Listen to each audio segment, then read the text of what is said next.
I came here several times with my father when I was little, but stopped eating here as often after growing up. I hope the food here will be to your taste. Oh, don't worry. We haven't eaten at a hotel like this in a while.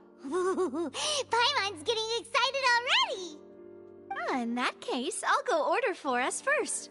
Please wait here a moment.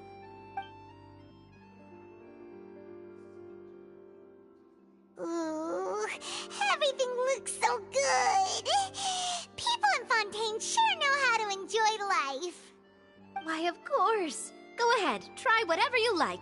If the food's good, I'll make a group reservation for the rest of Spina di Rosula next time. And if it's not? Well, then I'll still bring everyone. Albeit with only one dish per table. You, sure have your own way of doing things. Oh, we called this a farewell meal, but we could also treat it like a victory feast, right? We did just win that case after all.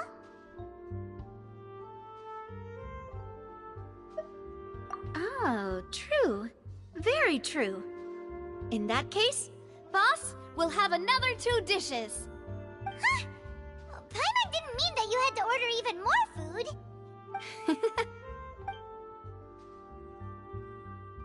Speaking of cases, do you think that the mastermind behind the serial disappearances will get caught soon now that this has all happened?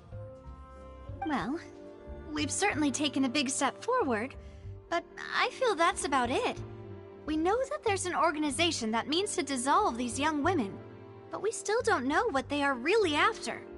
If it hadn't happened right in front of us, Paimon wouldn't have ever believed that a person could be dissolved like that. Right? Yet it was because this was such a preposterous notion that the investigation could never really move forward before. Ugh.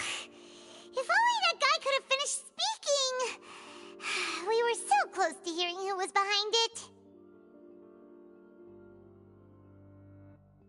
In such investigations, even the smallest step can seem like a yawning chasm if the trail of clues is cut off. To be honest, I don't have high hopes for any follow-up that the authorities might conduct. It's not that I don't have faith in their ability, it's just that a different perspective is required in some matters. It's easy to guard against and deceive a single narrow perspective. A shift in thinking is required at such times in order to produce a breakthrough, which is exactly why the Spina di Rosula exist. Those highfalutin folk are not all-knowing. That's why we exist. To seep into the cracks where filth falls through, where their watch fails them. That's the kind of problems we solve. Seems Paimon thought things were simpler than they actually are. It's all right. Well, this was supposed to be a farewell meal, so I doubt you have further interest in this business, right? Let's talk about something else. Like, what are your future plans? That's true. We didn't have a chance to speak to her after the trial ended. It didn't really seem like the right time or place to do it anyway. I see. So, your primary objective, which has been foiled so far, was to have a chat with the Hydro Archon. I've heard that there's a long line of people waiting to meet Lady Farina. I suspect you'll be waiting for quite a while, considering that you missed your chance today. Yeah, we've heard that she's super popular here in Fontaine, and that it'll be tough getting any of her time. Well, would you consider some more, unique ways? Perhaps even methods of, let's say, questionable legality? Guess that's Spina di Rosula's boss for you. Chock full of sketchy ideas. Well, what did you have in mind? Well, one way would be to infiltrate a performance troupe at the Opera House, only to abandon your act at the play's climax and ask to speak to her after the performance. I'm sure Lady Farina would be eager to see the ending, and would agree in order to finish watching the play, don't you think? Could you suggest something a little more practical? This plan seems pretty hard to pull off. We'd have to go learn how to act, and acting's really hard. Alright, here's another. Find a way to conceal yourselves under her bed. Then, wake her up in the dead of night and demand answers. Don't let her go back to sleep until she answers all your questions. I can personally testify that this one works. When I'm sleepy, I'll do anything as long as I can finally get some sleep. That might work, but that's not really the problem. The problem is we don't want to get ourselves arrested. Valid point. I overlooked that part. I was just thinking about leveraging a person's desire for sleep. All right, no more joking around. Perhaps you could... Oh, I don't know. Cut the line when she's on a break. You did defeat her in court, clearing citizens of hers from false accusations. False accusations she had nearly upheld personally. I imagine that she feels quite ashamed about the whole thing. You mean that if we catch her while she's on a break, she might be too embarrassed to refuse? Oh, that does make some sense. Why don't we give it a try after this meal? You know, strike while the iron is hot and all. Huh? Paimon, did you drink my Fanta? Was this your drink?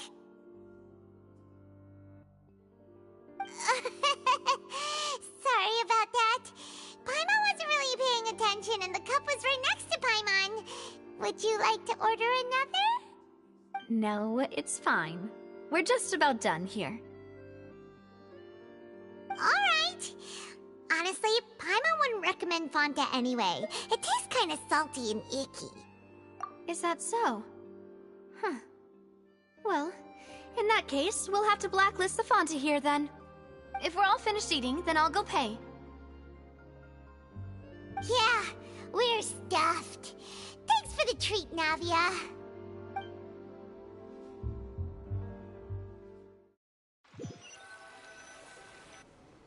Oh, so full. Paimon can barely float anymore. Can't you see Paimon's barely an inch off the ground? Okay. As for expenses this month, we're left with... Hey, Navia! What are you doing over there? Oh, nothing. It was just a meal, you know? Nothing the Spina di Rosula can't cover.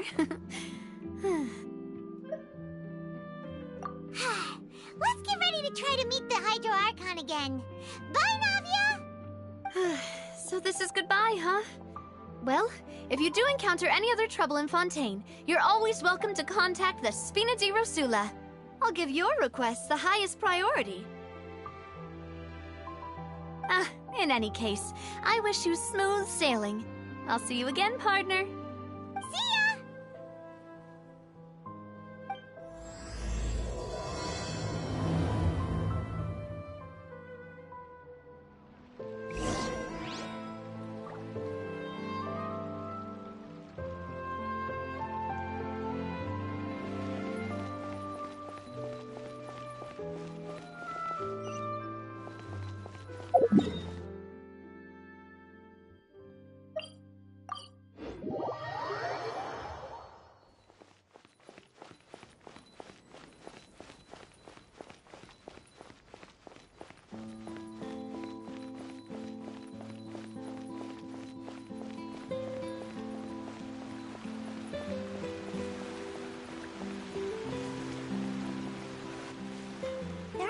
people around anymore. Looks like that boat we took to Araneas might have been the last one. Vache. Looks like we're back here again. Huh? Traveler? Are you hearing voices again? Ugh. That's kinda spooky. Are you sure we don't want to come back in the morning? Vache? Vache. Hey, why are you still walking towards it? There might be something nasty in the water. Huh? Hang on. Paimon can kinda hear a voice. It's calling for Vache, right? Hey, Traveler? Stop walking! Come on, wake up!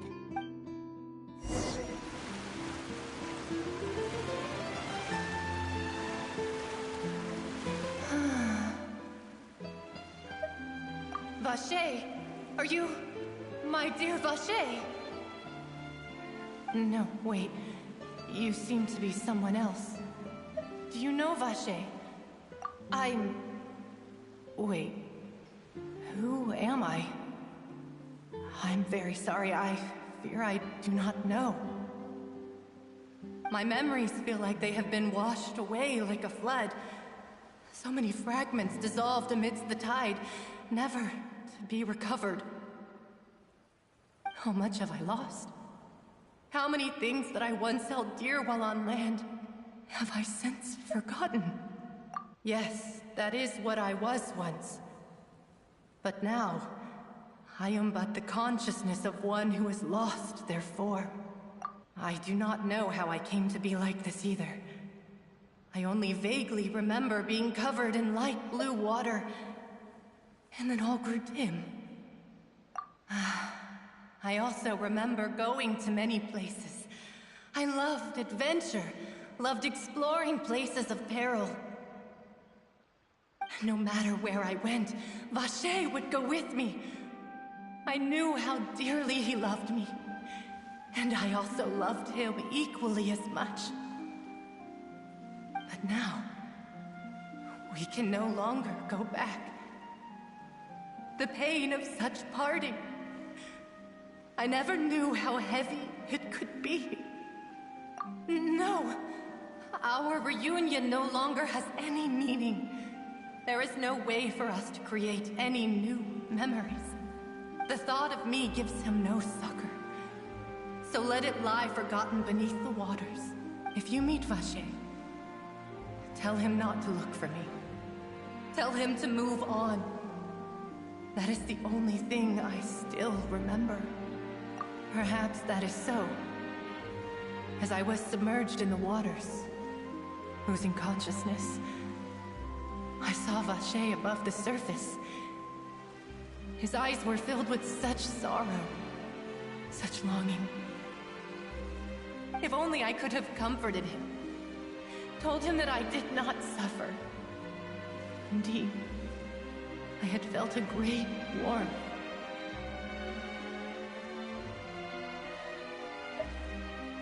Is that what you call it? Dissolving? If anything, I consider it a form of release. It was a state of neither fear nor frenzy, with only an endless peace, like the water's still surface. I could also liken it to being a thirsty person who drinks water for the first time, and only then sees how they have lived for so long in a world of endless want and anxiety. I think I hear your companion. It's time for you to go, I think. Farewell, then. I am glad that you were able to sense my presence. Remember, if you see Vache, tell him not to seek me out any longer.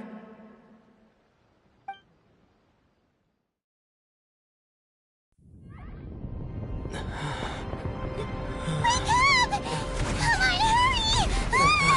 Navi is outnumbered!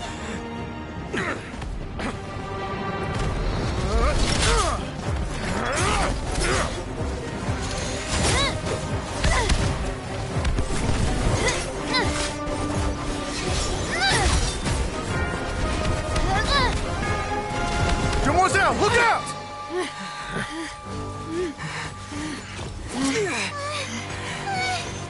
Dear God, it's a whole army of Gardamex.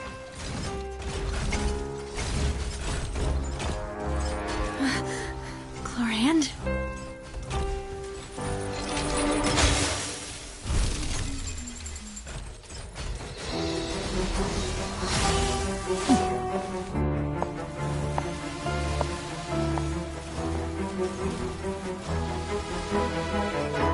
Quick, now's our chance!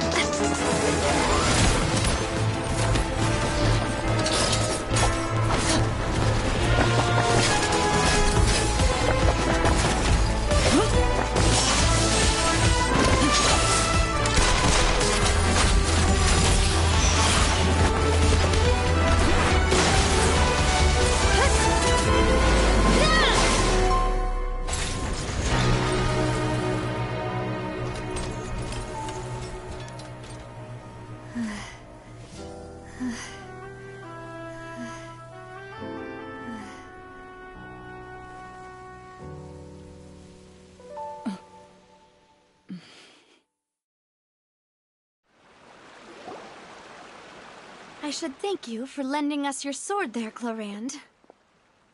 But before I do so, could you explain how you managed to show up here? I followed you. It seemed to me that danger has followed you more closely as of late. I believe that following someone without their knowledge is actually called stalking, is it not? Mr. Callus's last wish was for me to ensure your safety, and I will not betray his trust. He would do the same, were he alive today. Do not speak of my father! Sorry, demoiselle. I was not strong enough. Thank you for your aid, Miss Chlorand, but do keep an eye out for your manner of speech. I believe we all wish to avoid unnecessary emotional harm. Sorry, I did not consider your feelings. Whatever. What else do you know? How did you come to the conclusion that I'd be in grave danger? I doubt I know much more than you, but I believe that the mastermind behind the serial disappearances is very powerful. Your performance tonight will almost certainly attract their attention. I'm sure they've known about me. To be honest, I'm shocked it's taken them this long to act against me. And what about these Gardamex? I thought only those associated with the Maison Gardiennage could control them. None of these mecha have serial numbers. I was sure to check a moment ago. They are not the ones used by the authorities to enforce the law. I can only conclude that some powerful or wealthy party must have obtained them via illegal means, deploying them as a private force of sorts. What? Your point being that they're out of Spina di Rosula's league, then? Yes. Be careful, and do not act rashly. I will continue investigating no matter what. We will bring the truth to light. That's my father's true last wish. Regardless, thank you for your help today, Chlorand. But if you get any ideas, tell me first. I don't much appreciate being followed. I do not think that they'll strike again anytime soon. So I shall stop following you. Good day, all.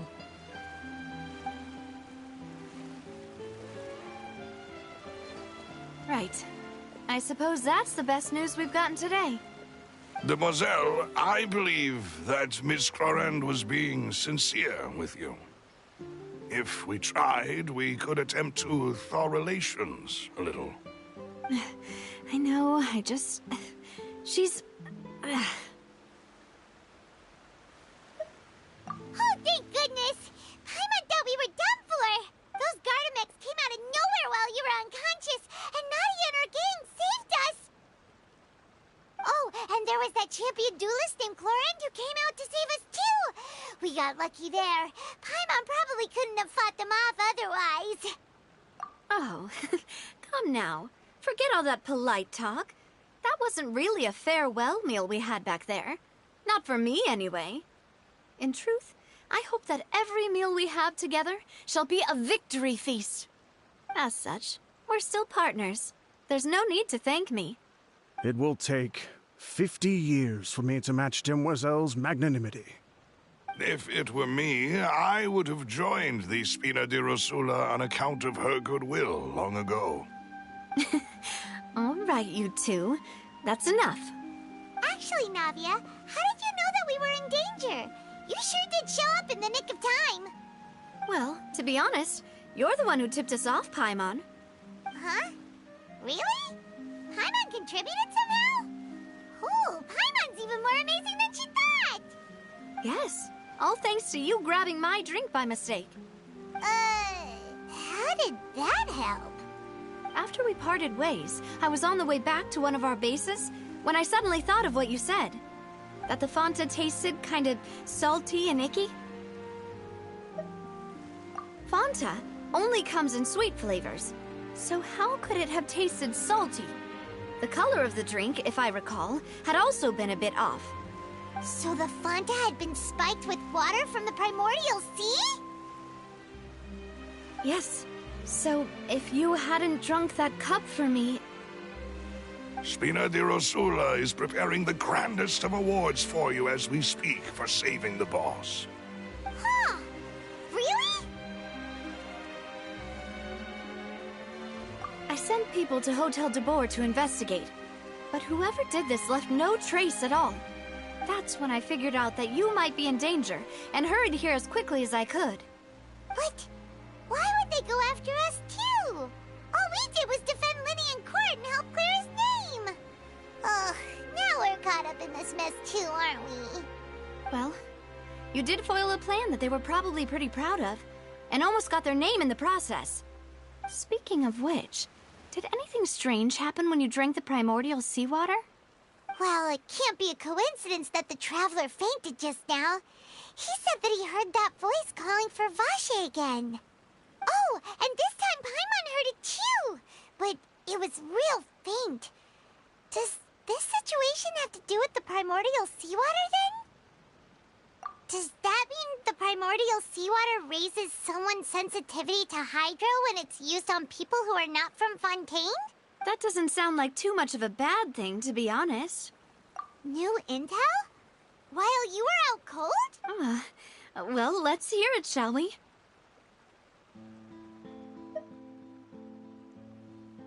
Oh, that is important.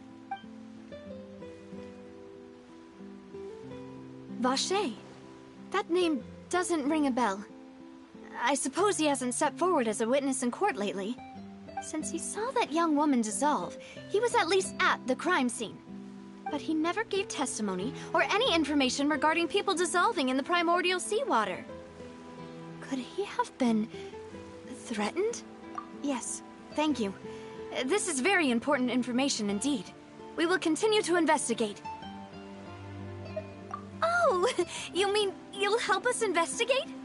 Well, you did say that our farewell meal didn't really count. That means we're still partners, right? And besides, we're in this now whether we like it or not.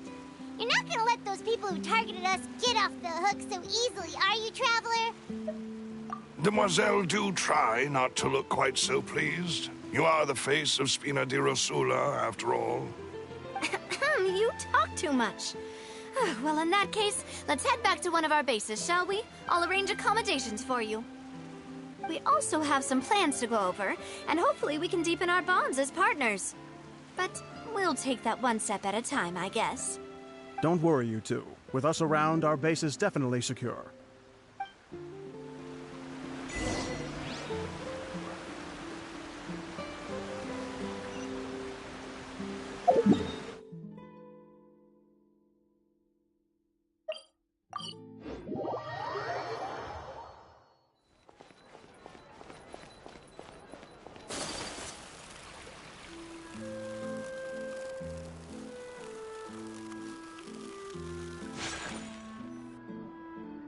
It's right up ahead, but let's make sure we weren't followed first.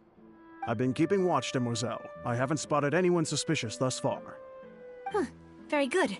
But let's not let our guard down for now. I shall find rooms for our respected guests. Thank you, Malus. Now, let's continue, Traveler.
is your base?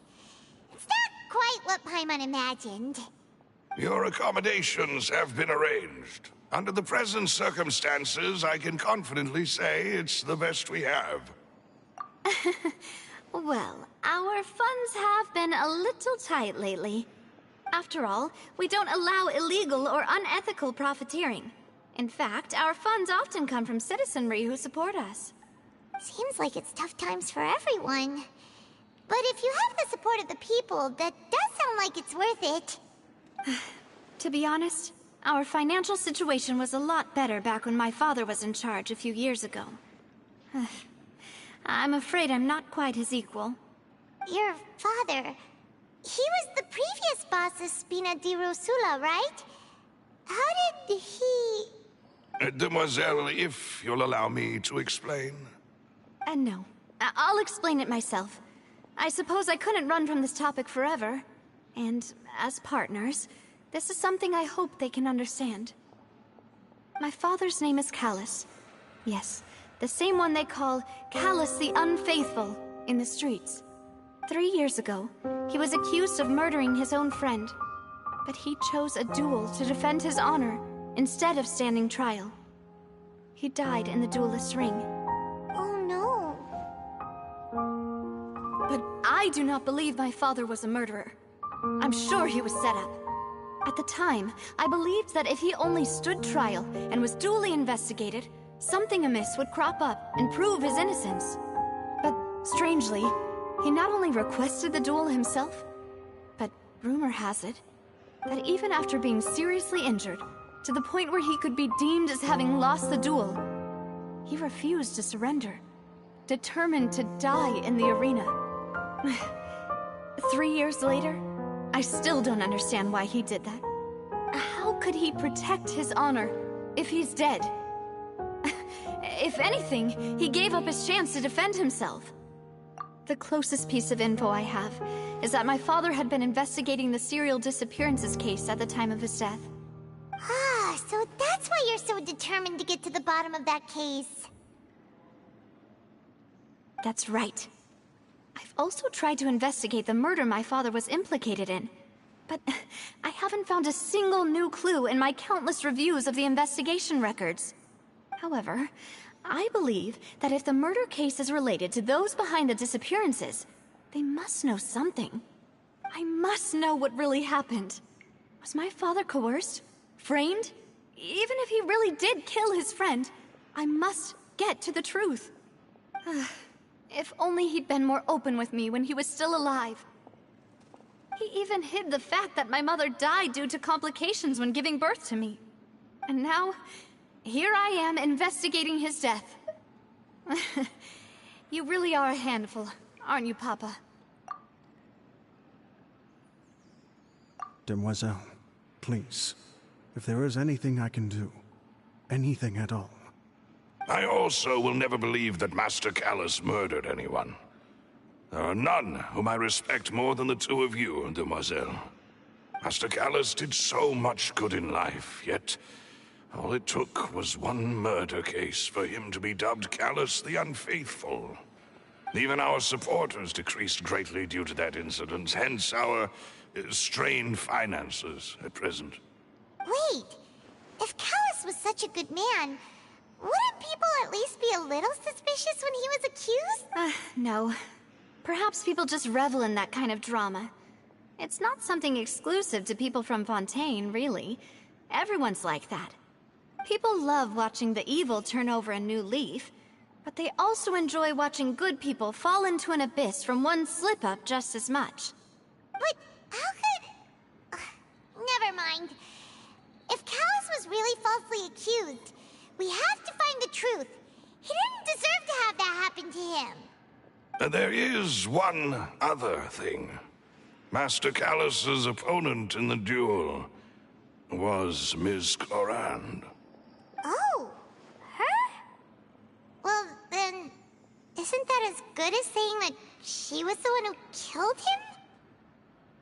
Yeah, that's not the sort of thing that you can just let go and move on from. Ms. Clorand has always placed great emphasis on the honorable nature of the duel. If her opponent doesn't yield, she will not stop either. She knew Master Callus beforehand and greatly respected him, but seeing how he was resolute in the arena, there was only ever one choice she could have made. It's not that I don't understand her at all, but I just can't deal with this yet. Don't worry, Navia. Paimon knows how you feel.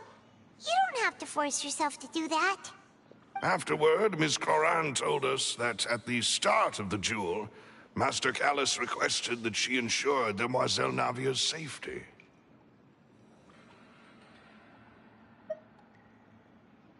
Yes, that is our understanding as well. Oh, Papa. What madness drove you to ask the person who killed you to take care of me? All right, anyway, that's the information I wanted to share with you. Even if it did sound like I was just complaining towards the end. Thanks. You two should go and rest. This was quite a day after all. Yeah. Paimon's beat. Please, relax and get some sleep. We will ensure you rest soundly.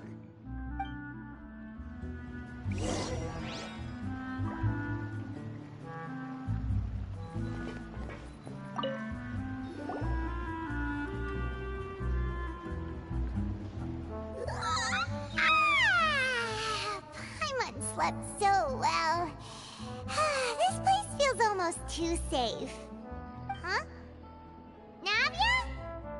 Where did the other two go? I sent them back to Poisson. It's Spina de Rosula's place of origin, and where we have our headquarters. There's not much for them to do here at the moment. Paimon gets the feeling that you're just trying to get them off your back. But never mind that. When did you get back? Were you waiting here the whole time? No, I just returned after going out for a while. I did some investigating yesterday regarding the name Vache. Wait, so you didn't sleep at all? How could I after having such critical new evidence appear? Guess Paimon wasn't speaking for everyone just now, huh? Unfortunately, this name seems to have been wiped from existence. It doesn't seem to have a match anywhere. I suspect that those behind this have already taken steps to hinder an investigation from this angle. But that does prove that this Vache person is a key witness in the incident. Does that mean we're too late, though? No. There is one ray of hope. One place in Fontaine that they would find almost impossible to threaten, no matter how much they wanted to. And that is the archives kept by Chief Justice Neuvillette, a place where detailed files on all the cases in recent years are kept. If the Oceanid you met is one of the young women who went missing recently, we should be able to find some related information there. So Neuvillette maintains an archive of case files? Whew. Guess that's the hard-working Chief Justice for you. In that case, let's go talk to him, shall we? Aren't you coming along, Navia? Did you get tired? No, it's nothing. Let's go see the Honorable Chief Justice.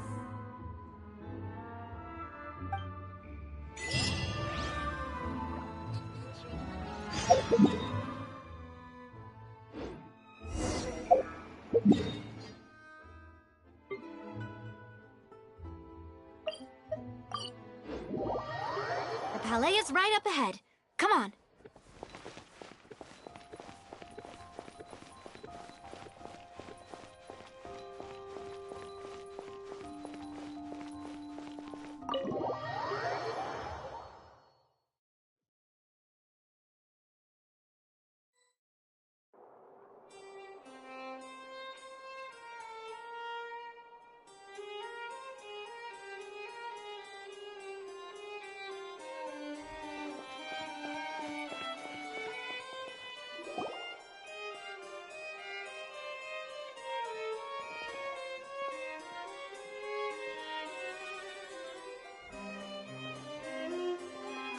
Please state your business here. The Chief Justice is presently occupied with official matters. Huh. This place does look pretty heavily guarded. Guess that proves that Nervalet's files are really secure. Hey, don't you recognize us? Huh? Who are you? Just to be clear, I don't care who you are or who you might be related to. Our rules make no exceptions. See? They've got great discipline, too. Yep. Paimon can tell. If you're here just to crack jokes, I can point you towards the exit. Unlike some, we're busy, so please leave if you don't have a reason to be here. No. What I meant to say is, shouldn't you remember us from a few days ago? We were at the trial of the great magician Linny. Oh, yes, I remember. I read about it in the Steambird. You must be Linny's attorneys. It's all coming back to me now. We're here today to report and archive some information on a follow-up case. Huh. Is that even a thing? Of course. Don't worry. We're here on official business. You can trust us. All right then, I'll let you through. The Chief Justice is just inside. Thanks so much.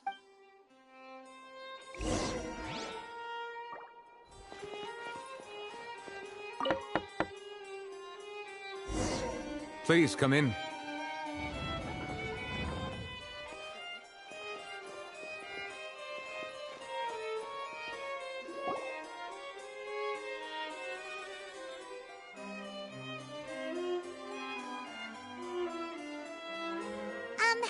Sorry to barge in, Monsieur Nervalet.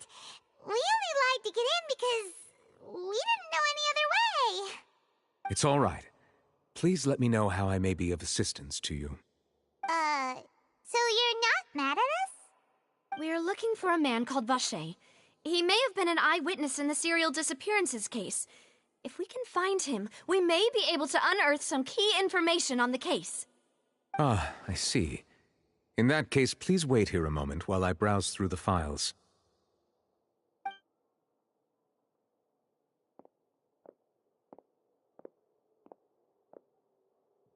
Who knew that Nervalet would be so easy to talk to?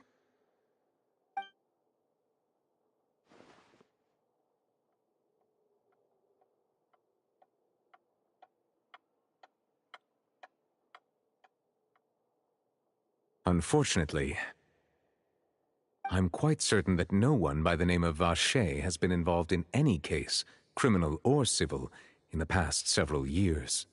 There are no records of him either in the files or in my memory. Traveler, what if it was really just a dream? Is that so? All right, then. Thank you so much, Monsieur Neuvillette. We'll take our leave now. Ahem.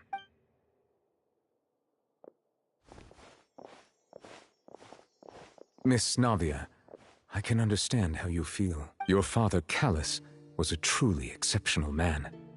We deeply regret his passing. And what are you trying to say, Monsieur Neuvillette? Are you trying to console me? Extend your sympathy? Or just express some tendril of regret? No. You are not trying to do any of that. I can hear it in your voice.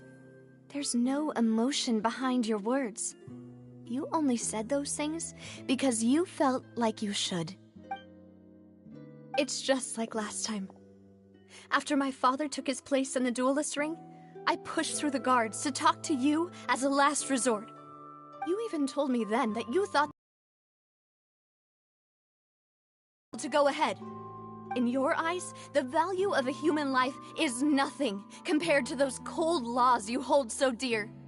If you truly, why did you just let him die? Despised and hated by all. Everything was hanging on a thread at that moment. Just the tiniest effort could have changed everything. There are still so many things I never got to tell him. So many questions he still owes me answers to. If you really have no heart, then just look me in the eyes. I, Navia, will show you the true meaning of regret.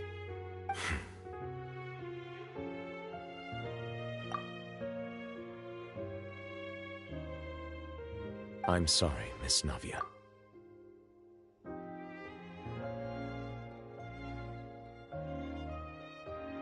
You and my father are truly alike.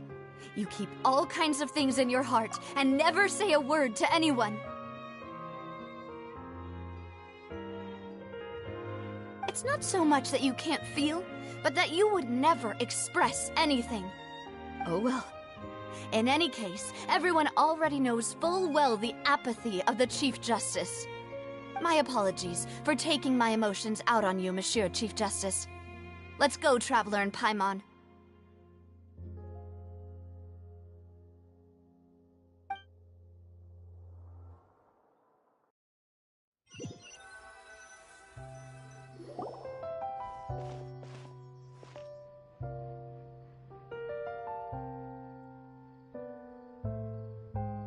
Navia, are you okay?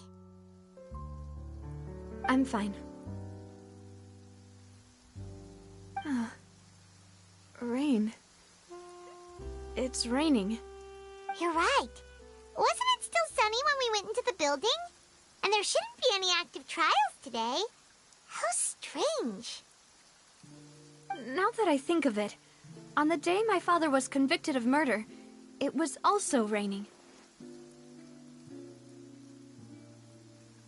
What is it? Did you think of something?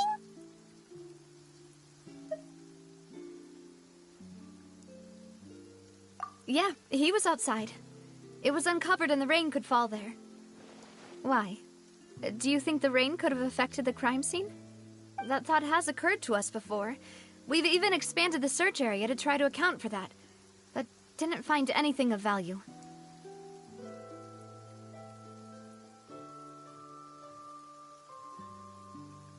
Oh? Wait. You don't mean... So you're saying that the true murderer could have been turned into water and then got washed away with the rain? Yeah, and if that's what had happened, then no one would have believed your dad, even if he explained what he saw to the authorities. I really think I found a true genius for a partner. You're completely right. How did I not connect the dots earlier? All right, let's go to Poisson. With this new lead in mind, we'll get to the bottom of my father's case for sure.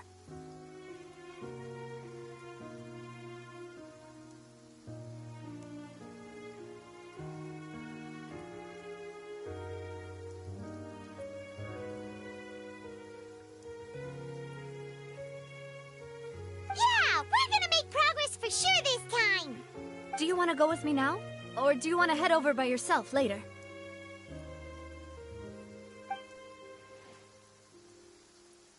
Great. Let's go then.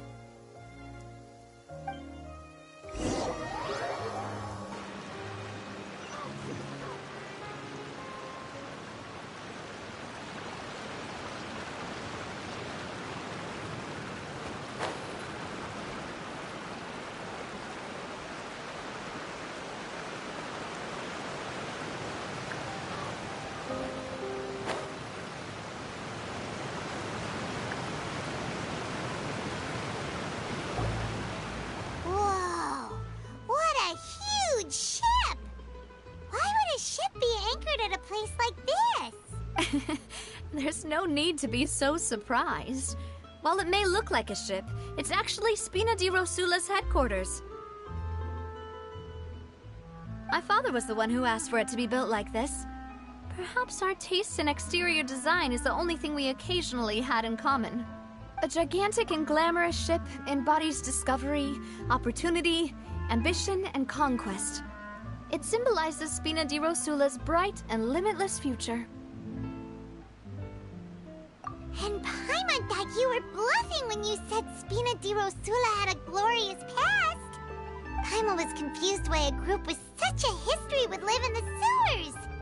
But now that Paimon has seen this ship for herself, she's been convinced. Well, Poisson is where Spina di Rosula began, after all. It's our main base, our home.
Melus, we're back! Apologies for the wait, demoiselle, and our most important partners. You said before that you still had some business at the court. What brings you back to Poisson so quickly? About that. It's because my partner here reminded me of something really important. You see, what if my father's case had something to do with water from the primordial sea? You still remember, right, Melus? On that night, it was raining? Yes, the case was quite similar to that of Mr. Linney's. Both were what you'd call impossible murders. Could you tell us a bit more about what happened before? Yeah, of course. Many years ago, something called synth began to gain popularity in Poisson. At a glance, it was a kind of drink that could excite your mood and produce many pleasant hallucinations. Wait! Didn't that guard guy who turned into water also mention that the primordial water could be used to produce some kind of potion? Yes, he did. Considering what we know now, it's almost certain that synth is created using water from the primordial sea. If you drink synth for an extended amount of time, you'll suffer many side effects, such as losing the ability to focus or control your emotions. And if you were to stop drinking it completely, you'll experience flashes of paranoia and anxiety while lacking energy to do anything. It's an extremely dangerous substance. As he oversaw Poisson, my father was compelled to put a stop to synth abuse and called for a complete ban of it. Boss's uncompromising attitude incurred the synth vendor's wrath, but no matter how much they threatened or bribed him, he refused to yield. Not only that, Boss became determined to find the mastermind behind the synth operation and put an end to the problem once and for all. Yes, but the enemy was very cunning. So he could never get anything out of the dealers, all of whom only sold the stuff and weren't privy to the rest of the operation. Recognizing that, my father decided to contact the dealers in secret and cultivate personal relationships with them. Finally, he was able to convince someone to become his informant. The man's name was Jacques. He felt greatly ashamed about his work after seeing many families destroyed by synth abuse. That night, my father hosted a banquet at his countryside estate. He planned to meet up and exchange information with Jacques over some food. But then, we heard 2 gunshots from the courtyard. We raced to the scene and found my father, still holding a gun, and Jacques, who was already dead on the ground. Huh? How did that happen? Aren't they on the same side? Sounds just like Lenny's case, doesn't it? In both cases, the culprit seemed obvious, but neither appeared to have any motive at all. Looking back on it, though, I now believe the most important clue was something we all overlooked at the time. There were pieces of clothing left at the scene. Precisely. It's all thanks to you that I made the connection now. Back then, we all just thought they were some costumes that Jacques used to disguise himself at the banquet. But, considering it now, it's almost certain that they belong to a third person at the scene. With one extra person, we'll also need to reconsider why the 2 shots were fired. You're right. We still don't know what happened. But my intuition tells me that we're on the right track to figuring it all out. I'm finally headed towards the truth. Jacques was an empathetic man who was infinitely remorseful for his past actions. It's unlikely that he turned on Boss with 0 warning. I think this third person is probably the key to the full truth. On that note, however, even though this will not please you, demoiselle, as your and your father's butler, I must still offer a word of warning. Our opponent is insidious and cruel.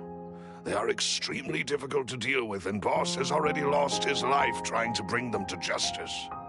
Even though Spina de Rosula has lost most of its former glory, Poisson has welcomed a new time of peace, and we have been allowed to live out our lives.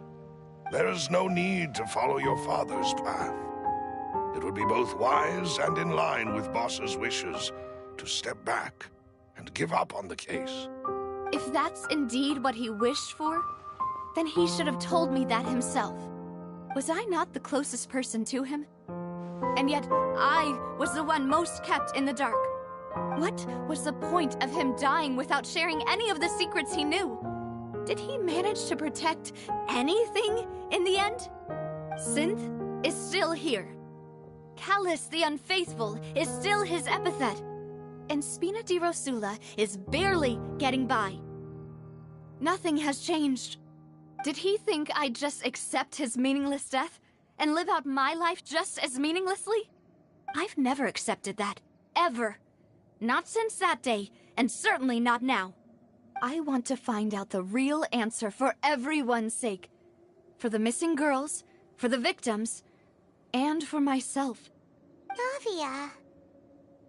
This is indeed the best moment to act. Your partner appears to be quite reliable, and more importantly, Demoiselle, I think you're also ready to take this on. So you do know something else, Malus? Yes, I do. In fact, even before that banquet, Boss already knew of the connection between Synth and the serial disappearances case. But what drove all the tensions to the boiling point was the revelation that you, Demoiselle, had been selected as the next target to disappear. What? Boss also didn't tell you that he had been diagnosed with a rare illness. The doctors told him that he had no more than 5 years left to live. And the serial disappearances case caused him great anxiety. 5 years was nowhere near enough time to resolve this long-standing conflict, but once he passed away, all the danger would pass on to you. Knowing all of this, he decided to use one final intimidation tactic before his death. He claimed to have already gotten his hands on some key incriminating evidence for the other side, and even told some members of Spina di Rosula about the details. But as long as you remained safe, he would not share the evidence with the public. If something were to happen to you, then he and all those he told would immediately expose all they knew about Synth and the disappeared victims. Right, so nobody would be able to get off scot-free. As we've seen, Boss's tactic has worked. Even though Boss has been gone for a long time, the other side has not tried to take Demoiselle's life. No, I don't believe it. He never appeared to look sick to me. No father wants their daughter to see them weak and haggard, especially someone as proud as Boss. To him, dying in a duel and suffering lasting dishonor as the Unfaithful was still far preferable than losing face in front of his daughter. So he chose to die in silence, so that he could protect me. I'm afraid you're not understanding this correctly, Demoiselle. What Boss wanted to hand to you was not a parasol, but a sword. If Boss's spirit could hear you telling me that you want to find the answer for the sake of everyone involved, I'm sure he'd be extremely proud. That fool. Couldn't he have just given it to me straight? No. He might have set up everything precisely because he never thought I'd be able to understand him. Is that the amount of confidence he had in me? And what if I was never able to make it to where I am now? Yeah. I suppose that's true. With the way he'd set things up, if I had wanted, I could have just lived out my life without a care in the world. But thankfully, he rarely talked to me about complex matters, and thus understood little of me as a person. In this case, he really didn't need to give me an easy way out. Malus, what was the key evidence that he shared with you? It's the location where Synth is produced. Essentially, it's the enemy's headquarters. When he was threatening the enemy, Boss didn't share the specifics of the incriminating evidence he found. But if you want to use it against the enemy, you'll still have to take several things into consideration. Why? If we know where the place is, can't we just go storming in? You mustn't forget that we're fighting against a mysterious and dangerous organization that's been in operation for decades. There's no telling what might be lying in wait at their headquarters. We also have no idea what kind of evidence we may be able to find inside, nor what people we may be able to capture. But a single visit to their headquarters would be tantamount to a formal declaration of war. The worst case would be that we leave empty-handed, but also open ourselves up to full retaliation. Then, in that case, why not work with the Fontaine authorities? Well, you saw one of them dissolve during Mr. Linney's case. We have no idea just how thoroughly they may have been infiltrated.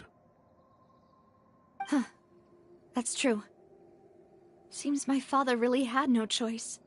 But things are different now. It should be a lot easier to prove the other side's guilt, now that we've connected Synth with the disappearances case. You sound like you've put a lot of thought into this, Maloose.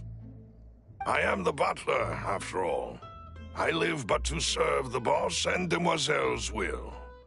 I've always been willing to take on any kind of risk for your sake.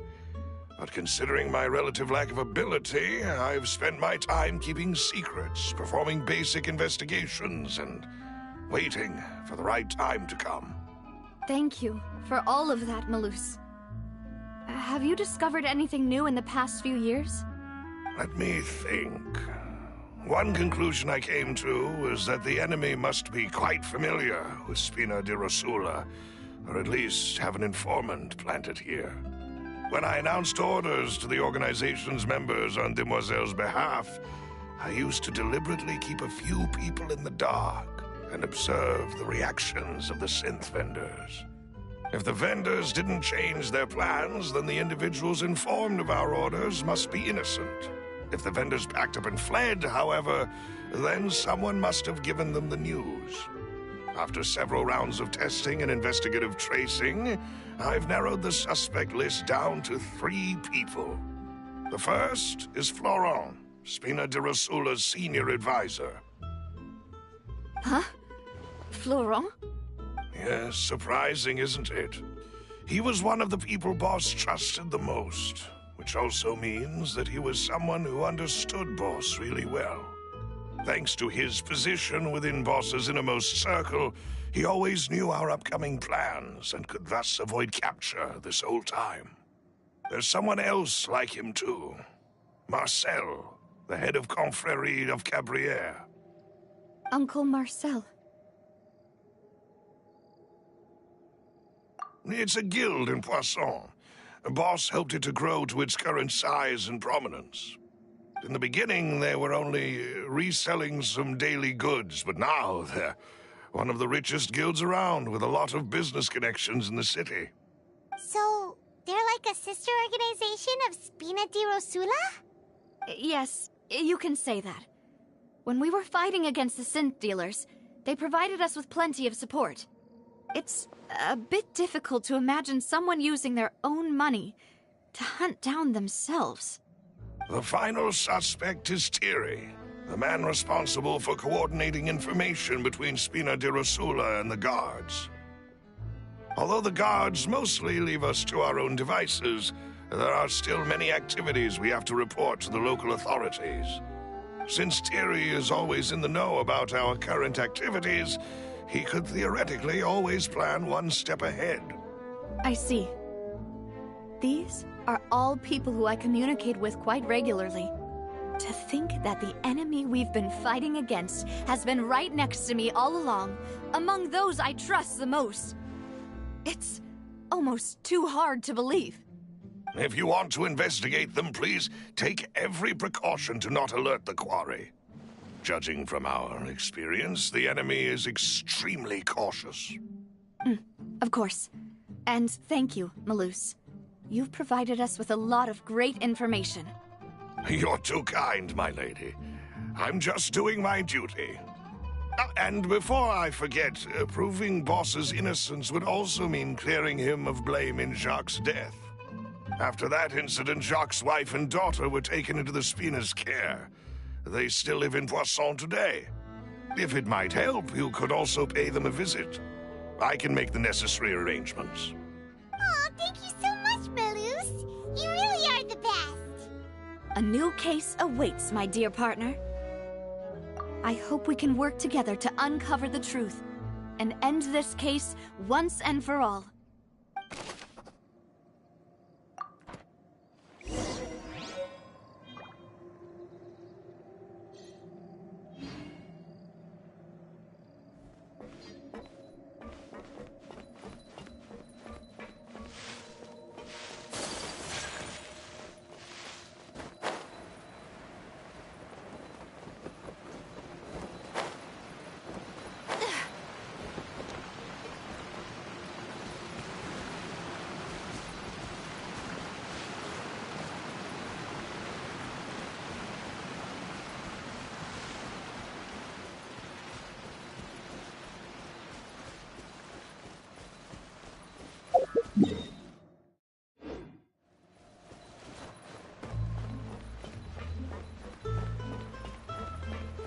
Yep, they might have it.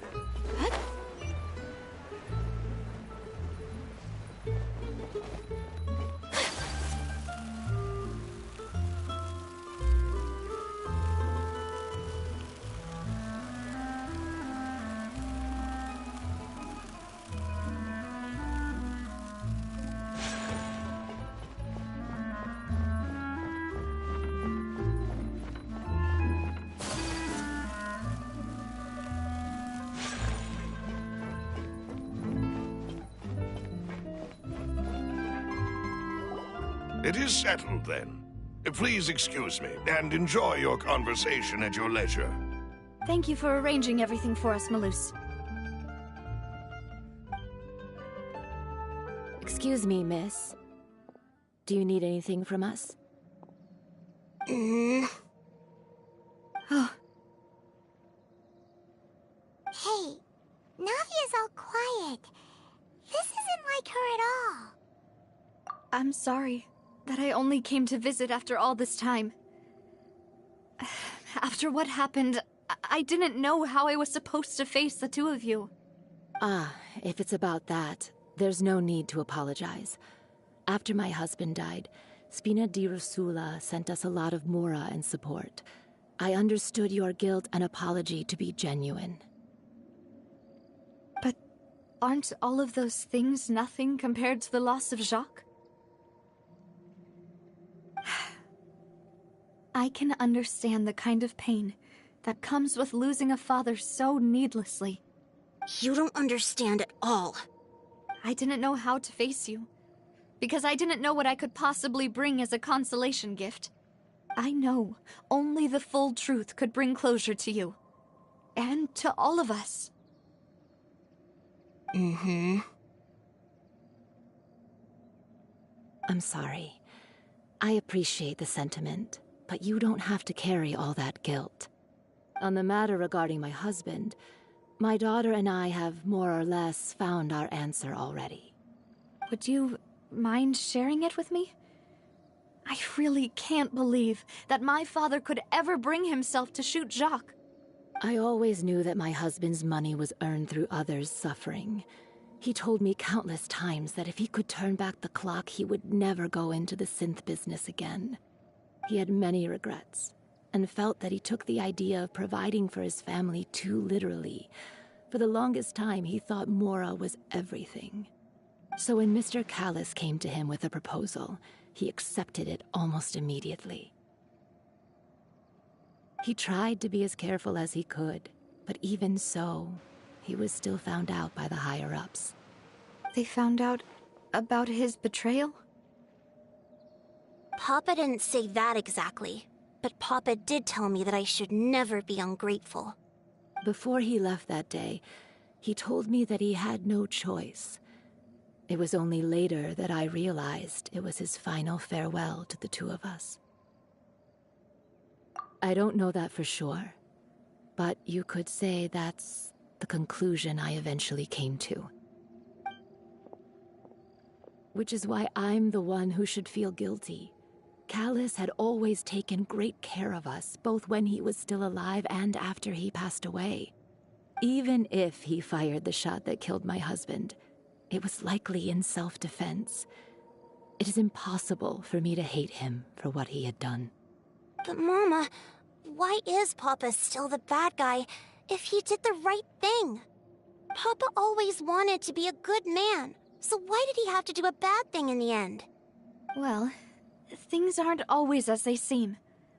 You still feel like your papa was a good man, right? Yeah, Papa was a really good man. The best in the whole world. Then you should hold on to that. If a good man had to do a bad thing, then he must have had his reasons. Regardless of whether he left you a parasol or a sword.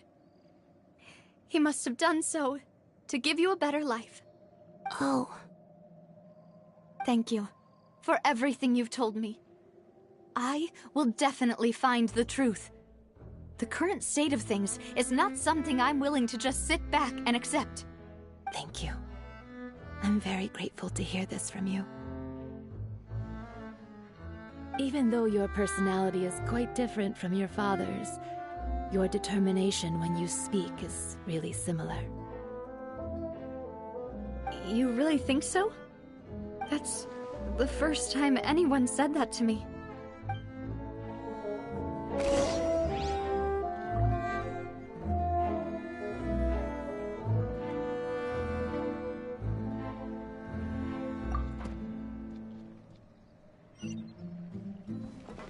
Are you okay, Navia?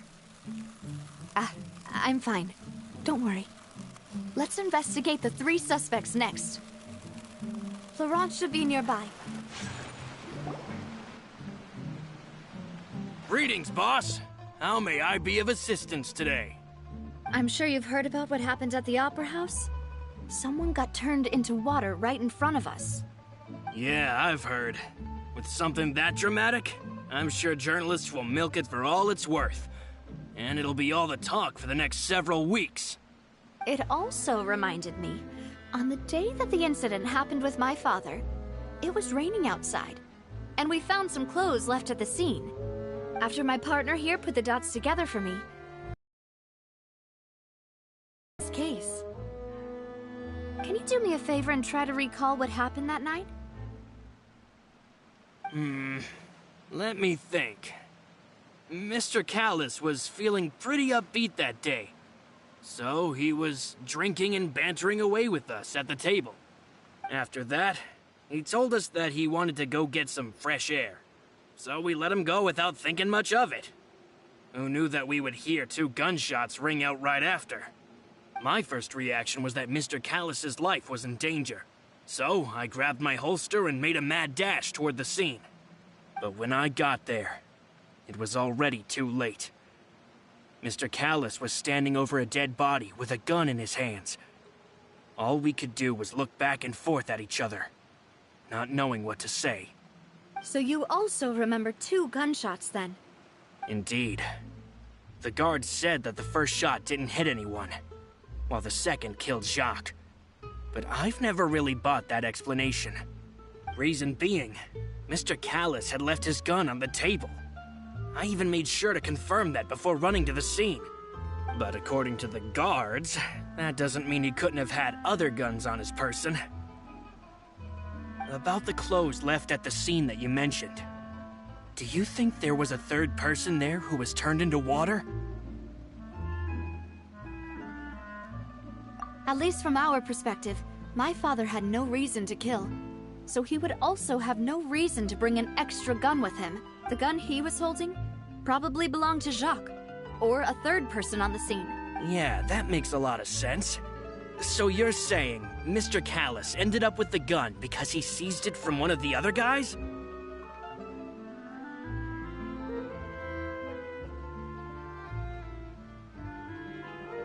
But hold on. If that's what had happened, then why didn't he share the truth with any of us? He didn't even want to face the Oratrice machine. and chose instead to prove his honor in a duel. Did he lose all faith in the courts after seeing someone dissolve right in front of his eyes? About that, Malus told me a thing or two. So, I think I can understand why he committed to the duel. I'll tell you everything, once the whole truth has been revealed. I understand. Then, I'll leave Mr. Callus's honor in your hands, boss.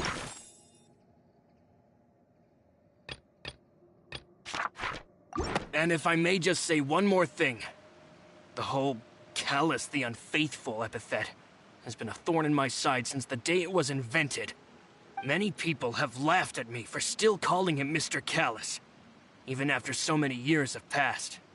But it was Mr. Callus's trust that allowed me to rise through the ranks of Spina di Rosula and live the life I lead today. No matter what others might say, he'll always be the man I respect the most.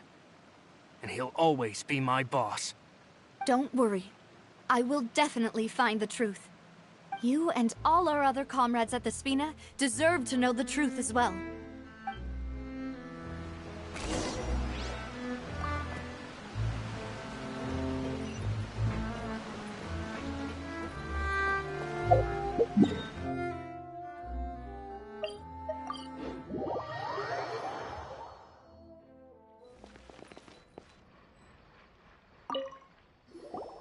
Hey, Thierry, it's me. Oh, now, what brings you here, Miss Navia? I've heard that you made quite the name for yourself at the Opera House. Oh, so you've caught news of that already. Oh, okay.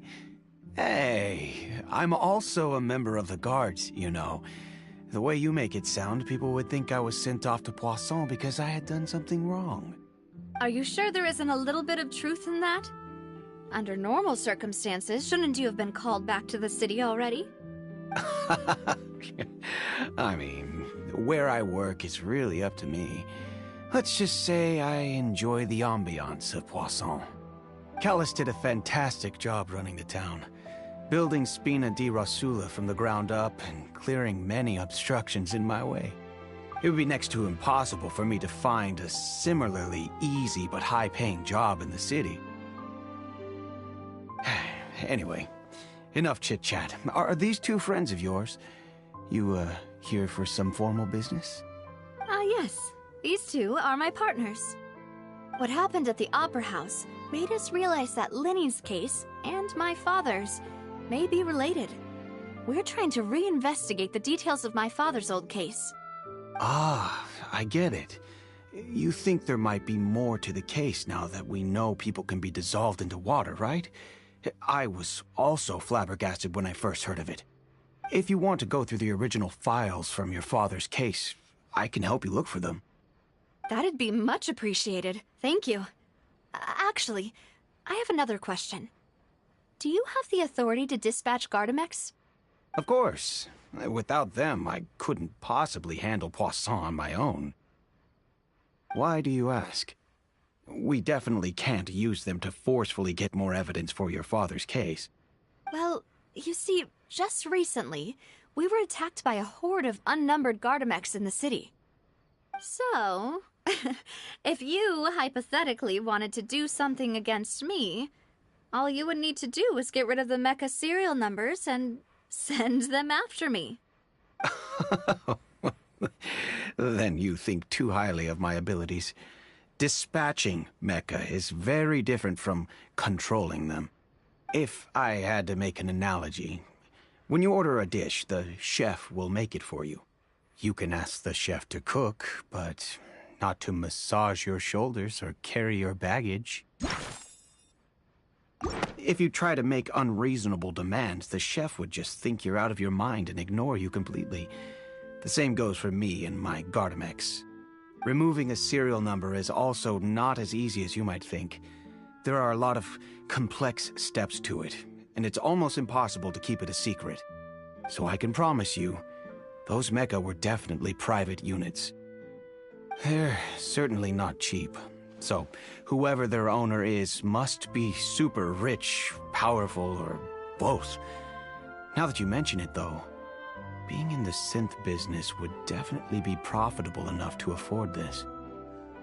Oh, then you're officially in the clear, Thierry. Oh, thank you for the vote of confidence, Navia. Jokes aside, I'd like to wish you all the best with your investigation. I'll be staying in the city for a little while, so just come find me if you need any support from the guards.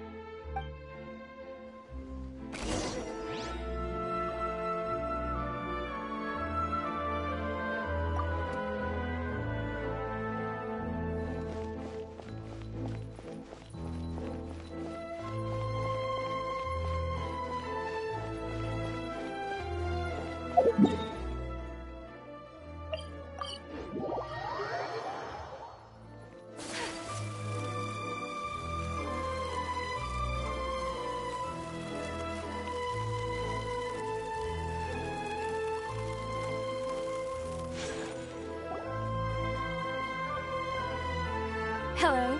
How may I help you? I'm here to see Marcel. Could you please let him know?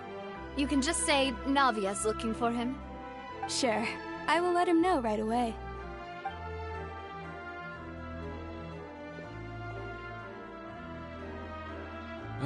Navia, hello. Sorry to keep you waiting.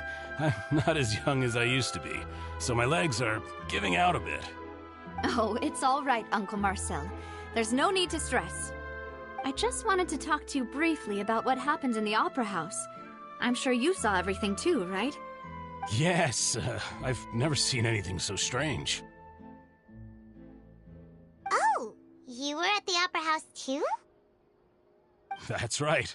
I went there with Navia to see the magic show. Who knew it would turn into a whole murder mystery?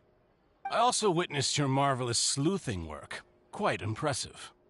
To beat the Hydro Archon at her own game on her own turf, I can already imagine everyone in Fontaine discussing your exploits over a few glasses of wine.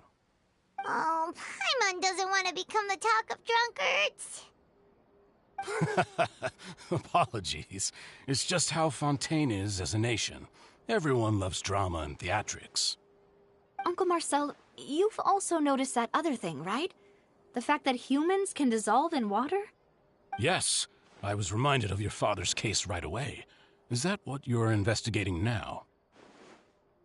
Exactly. I still don't have much solid proof, but I can sense that the other side has already begun to act.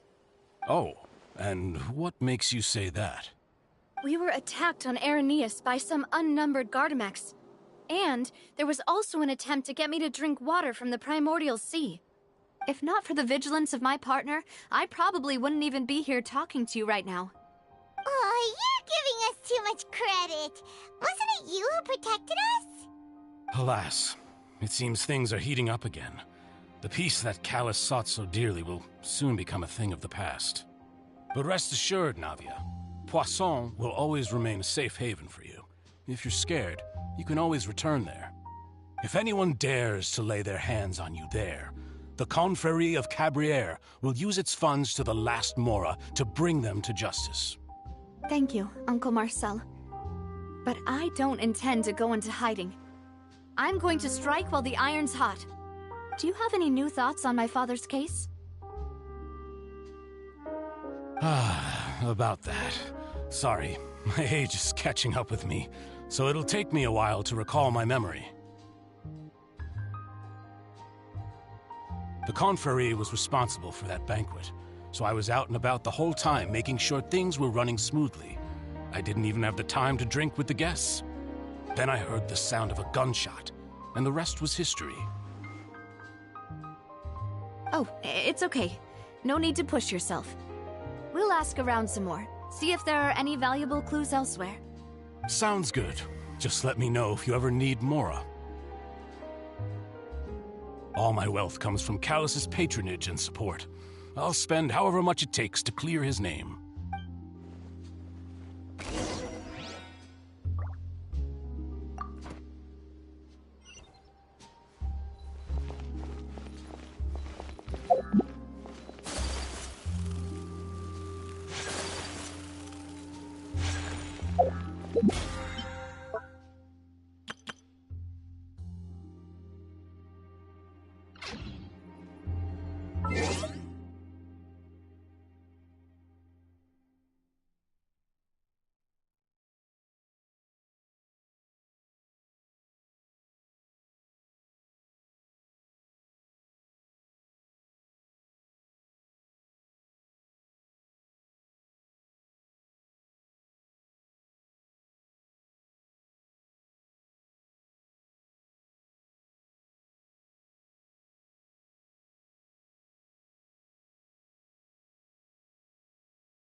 We've talked to all 3 suspects, purely based on their conversations with me. None of them sounded particularly suspicious. I suppose that's to be expected, though.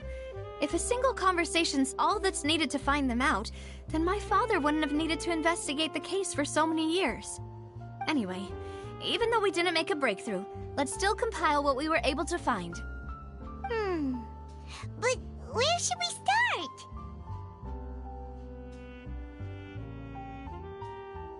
Ah, you're right! Flora mentioned that Callus probably only ended up with the gun because of circumstances. Makes sense. According to Jacques' family members, he already told them that he had been discovered, and that he had no choice before he left home that day. If I had to guess, he probably received an order from the synth boss to kill my father. Had he refused, he and his family's lives would have been forfeit. So, Jacques fired the first shot?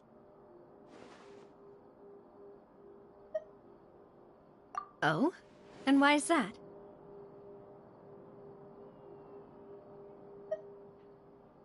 Ooh, that's a good point. Jacques probably already knew that he was just being used as a tool for murder. And once he had completed his mission, he'd be of no more use to his boss. Huh. So, what would make more sense from his perspective would be to turn his back on the Order and seek protection from my father. Makes sense. But without evidence, that's still just a theory. Besides Jacques, the attack from the Gardamex has been bothering me quite a bit as well. It's obvious that our enemy has become more antsy after the secret of the primordial seawater was revealed. Do you think he knew, even then, that we'd follow this lead to the end? Given everything that's happened since, it's quite possible. But who among the 3 suspects would have the ability to control privately owned Gardamex?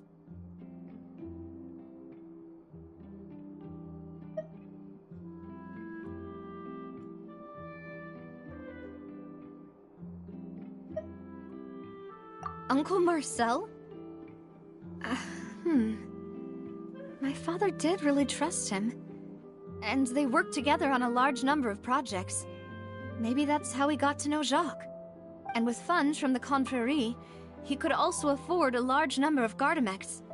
It's still really hard for me to imagine, though. After all, Uncle Marcel has been around since I was just a child. Also, wouldn't this mean he has been spending a whole lot of mora and energy to fight his own synth business?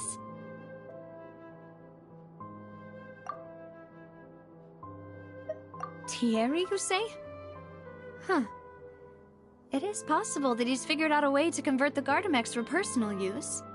But I didn't feel like he was lying when he was talking to us about the mecha. I also don't think he'd be able to keep that kind of tampering under wraps. Yeah, had he actually tampered with the mecha, we'd be able to prove it with a simple check of the guard's inventory. If the mecha were taken from the guards, it should be pretty easy to find out when and how that happened. Florent? It is true that he was closest to my father, and thus had the best chance of learning about his dealings with Jacques. But as Spina di Rosula's advisor, his work mostly deals with personnel and security, so he shouldn't have much means when it comes to finances. So you're saying he's too broke to afford a mecha army? Exactly. He can't. And even if he could, I don't think he would be able to dispatch a whole group so quickly. Who could it be?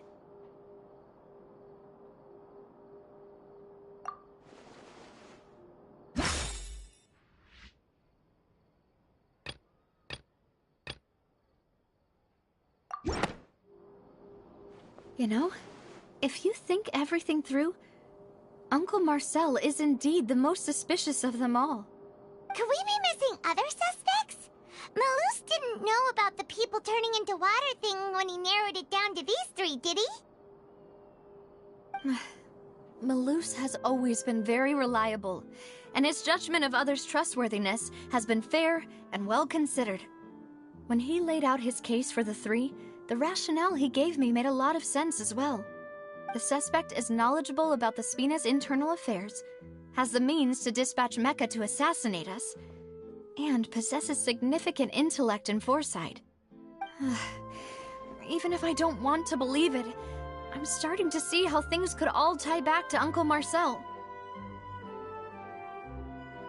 Well, we still have another trump card on top of all the theorizing and speculating. Yes, Malus did say that charging straight in there would be extremely risky, but we don't have any other options right now. We need far more solid proof before we can hope to go charging in on our enemy. Navia, here you are. Oh, I've been looking for you. Huh? Aren't you the guy from the guards? Did something happen? Yeah. News came from Irenaeus just after you left. We've got another trial on our hands. Wasn't that place built specifically for holding trials? What's so newsworthy about this one? I know. But they said the person they're putting on trial is a Fatui harbinger called Tartaglia. What? Is that someone you know? Yeah, we know him. Maybe even a little too well. Well, he's been accused of being the true culprit behind the serial disappearances case. It's absurd, don't you think? Wait, how?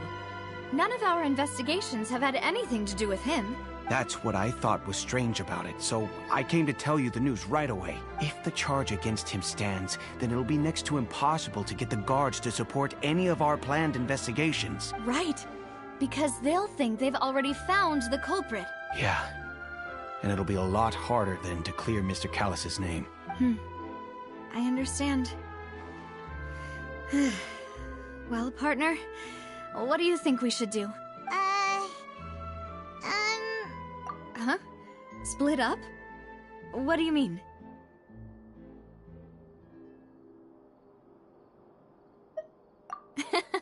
Just as expected of my partner. Since this is a trial about the serial disappearances case, the culprit's attention will be focused on Irenaeus, leaving his home base wide open. You're right. This is our best opportunity. All right then, let's do this. I'll stall them at the Opera House and charge Marcel as the true culprit. I won't have any chance of making that charge stick, though, unless we find more evidence. It'll be up to you to make it back in time and hand the decisive evidence to me. We'll help you, just like you helped us in Lenny's trial. Demoiselle, please allow us to accompany you. I'm ready. Ah, Malus, Silver. When did you two get here? We heard that you'll be leaving Poisson and figured that you might require our assistance. It's our hope that your confidence will be bolstered with the two of us by your side. Thank you so much. Then, let's make haste for Irenaeus. Paimon, Traveler, I'll see you at the Opera House. See you then!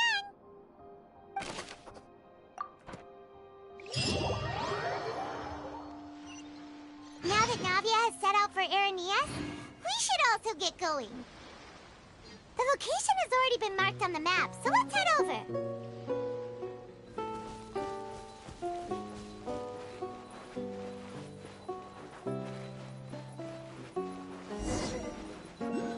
Huh. According to Malus's info, the synth production base is underwater. Let's go and try to find the entrance.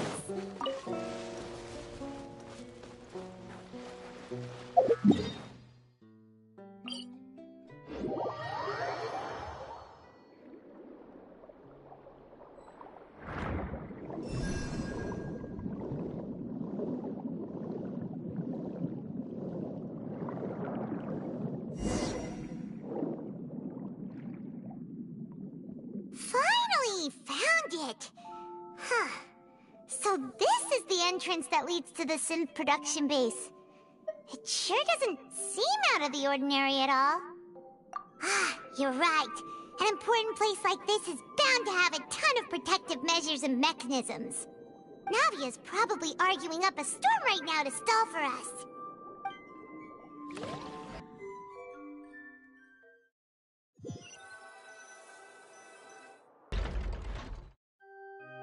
It would appear that I must repeat my question again, Mr. Tartaglia. Do you accept the charge that you are the true culprit behind the serial disappearances case? To be perfectly honest, I don't understand your country's complicated court system, or the reason why I'm being charged with something I've never even heard of. However, I did hear that people who have been charged can choose to participate in a duel to clear their name. Is that right? In which case, as long as I accept the charge, I can have an all-out fight with that champion duelist Clorend, right? I've got to admit, that's one of the most enticing offers I've ever received. When I privately sparred with her last time, she was obviously holding back. Real disappointing. Hey! Don't you understand? You're currently the prime suspect for a major case. This isn't the place for you to be looking for fights. Oh? Sounds like the Hydro Archon wants to lecture me on the ways of the Opera House. Then why don't you duel me too? I'm the kind of student that learns best in the heat of battle. No. That's not what I meant. Alas, it would appear that communication with the defendant is going poorly, and we have made very little progress. In that case, let me explain everything from the very beginning again. The goal of this trial is to determine the culprit behind the serial disappearances case. That case had nothing to do with him! You've got the wrong man! Huh? What's going on? Why is she interjecting again? I told you it couldn't be one of the Fatui Harbingers. Miss Navia, this is the second time you've interrupted the court proceedings. I only tolerated your behavior last time because you were able to provide the court with a key eyewitness. But that was an exception rather than standard court protocol. I can very well charge you with contempt of court for your interjections. Oh, please. Did you ever think I had any respect for this place's pointless theatrics? We can put that discussion aside for now.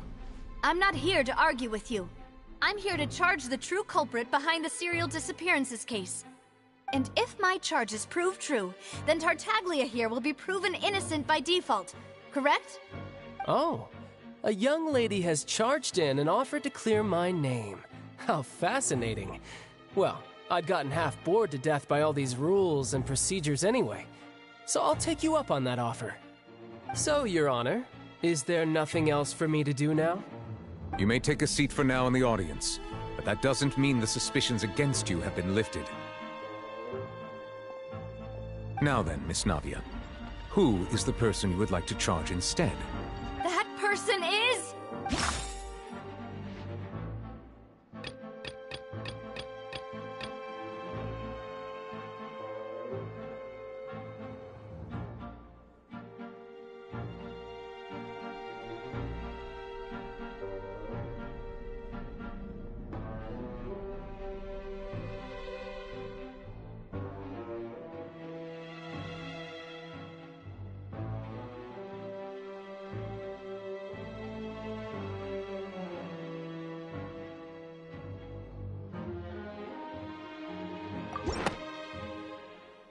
Marcel, the head of Confrérie of Cabrières! Huh? What confrérie? Never heard of them in my life. I've heard of them, but weren't they Spina di Rosula's sister organization? Oh, is this going to be a friends to enemies type situation? Please let me remind you, Miss Navia, that charging someone is an incredibly serious matter. Committing to the charge also means taking on the legal responsibilities associated with it. And if the charge fails, depending on the circumstances, you may also be charged with the crime of making a false accusation. Knowing this, do you still wish to charge this man? Yes, I do. In that case, I declare the charge to be valid. Miss Navia and attorneys, please take your places on the court. Members of the guards, please contact Mr. Marcel right away so that he may stand trial.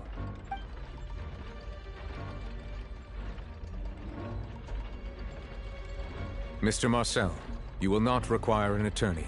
Is that correct? Apologies. It all just happened so quickly.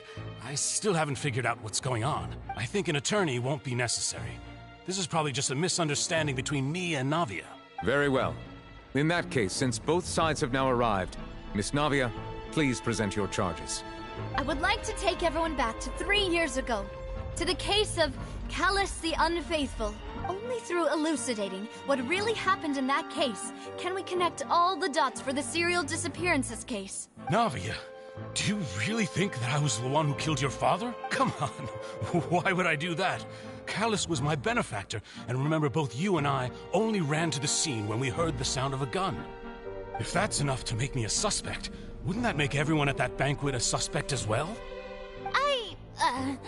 I think there's no point in getting into the specifics right now. The audience doesn't even have the big picture yet. Even I'm struggling to remember some details of that case. Exactly correct, Your Honor. I must refresh everyone's memory about that case before I can explain my charge and reasoning. I see. In which case, I will recount the findings about that case as originally recorded by Maison Gardiennage.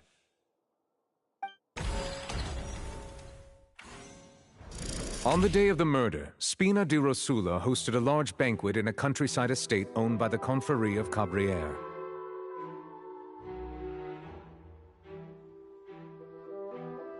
During the banquet, all attending guests heard 2 gunshots from the courtyard.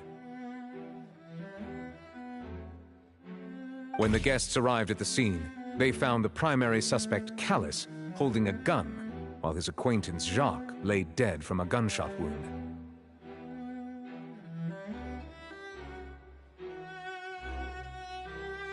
The guards' investigation did not recover any other firearms from the scene. As a result, they concluded that the suspect's first shot must have missed, while the second must have taken Jacques' life. The suspect did not dispute this conclusion, and also declined to defend himself in court. Instead, he chose to prove his innocence through a duel. Callus was defeated by champion duelist Clarande in the ensuing duel, and soon succumbed to the injuries. These are the known facts about the case.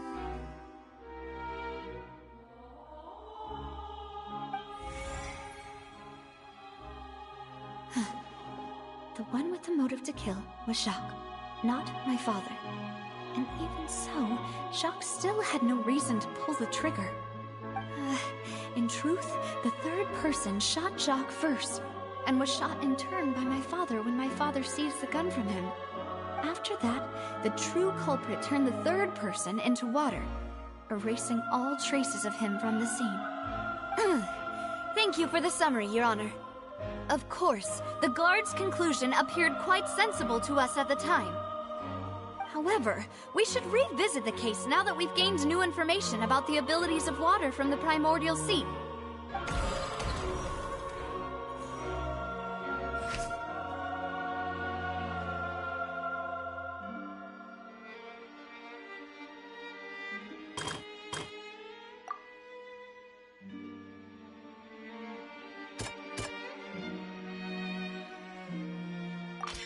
The testimony of the victim's family confirms that Jacques had thoughts of assassinating Callus when he set out for the banquet. However, in the end, he reconsidered, and instead shared everything with Callus, hoping to seek the latter's protection. Unfortunately for Jacques, the true culprit had already considered this possibility, and had sent out another assassin.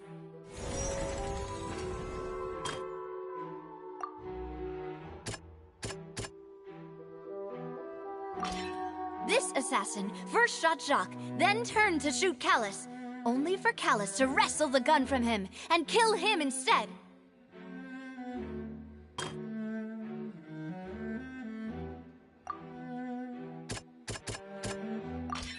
A pile of clothing was found at the scene.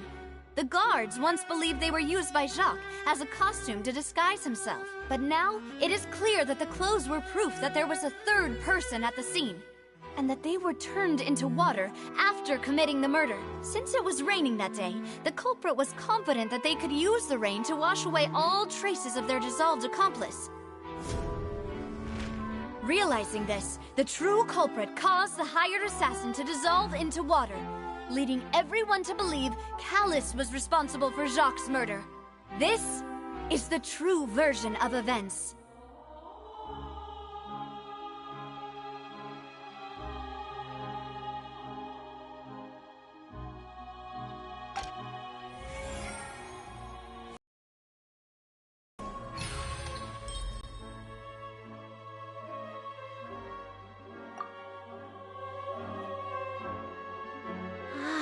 that's what happened. Wait, you're telling me something as dangerous as water from the primordial sea has been used for all these years? What a great theory. It also explains Callus's and Jacques' respective motives. I guess they didn't shoot each other after all. Mr. Marcel, you are the one being charged with the crime. You should provide a rebuttal if you wish to prove your innocence. Ah, but I think I agree with everything Navia just said. In fact, there was nothing in her speech that directly implicated me. Then, may I ask some questions? In my opinion, we primarily need to determine two things. One, do you have the evidence to back up your claims? I'm afraid not. At least not at this very moment. Boo! If you don't have any evidence, you should just go home! I may not have the evidence with me, but I know where I could go to collect it. If we look up the deserted clothes against a record of people who went missing around the same time, we should be able to find a match.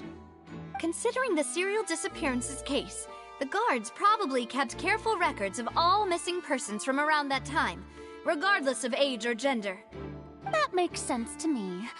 Monsieur Neuvillette, I would consider this to be a reasonable investigative direction. Why do I feel like Farina's acting a little differently today? Maybe she's scared of embarrassing herself again? Alternatively, she's become more diligent after charging an innocent citizen in the last trial. My second question has to do with the ensuing duel. If the truth is indeed as you described, then why didn't Mr. Callus explain himself in court? If he had testified that a person had been dissolved, he could have at least mounted a defense. I've thought about this too, and the answer is actually pretty simple. He felt there were things that were more important to him. The dissolving power of water from the primordial sea is an important secret for the true culprit of the serial disappearances case. My father could have exposed it for all to see, but he chose to take it to the grave. At that time, Spina di Rosula was in dire straits, and his reputation had already been shattered. He had no guarantee that going forward with the truth would allow the culprit to be brought to justice. What was certain, however, was that it would paint a gigantic target on my back.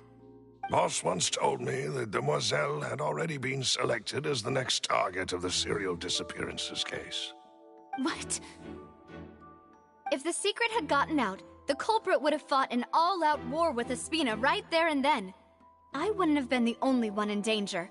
All of us would have stood to lose our lives. Of course, the guards might eventually figure out the truth of the matter and determine that we were in the right. But what good would that do? How can a hollow verdict protect anyone? Had this opera house ever given my father any kind of confidence in its brand of justice, Spina di Rosula would have had no reason to exist.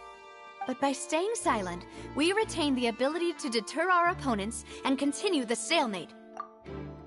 I was able to become Spina di Rosula's president, which made me harder to target, as well as giving me more time to grow and learn. And once I have figured out the truth and stepped up to the challenge, I will do what this opera house cannot, and restore my father's truth and honor back to him. So, you mean to say, your father intended to die in the duelist's ring? That's right. Do you have any proof? Of course.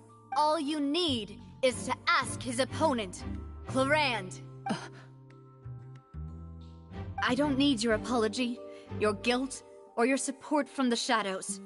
You don't have to do anything for my sake. But since he entrusted his will to you, Clarand, you should tell us the truth about his sacrifice. So, during the duel, did you believe that Callus was intending to die? Yes, I did. As a champion duelist, I've fought many battles and taken a countless number of dishonored lives. In my line of work, I've seen all kinds of people give their all for the faintest hope to continue living. Some were determined, others passionate, and some even manic and twisted.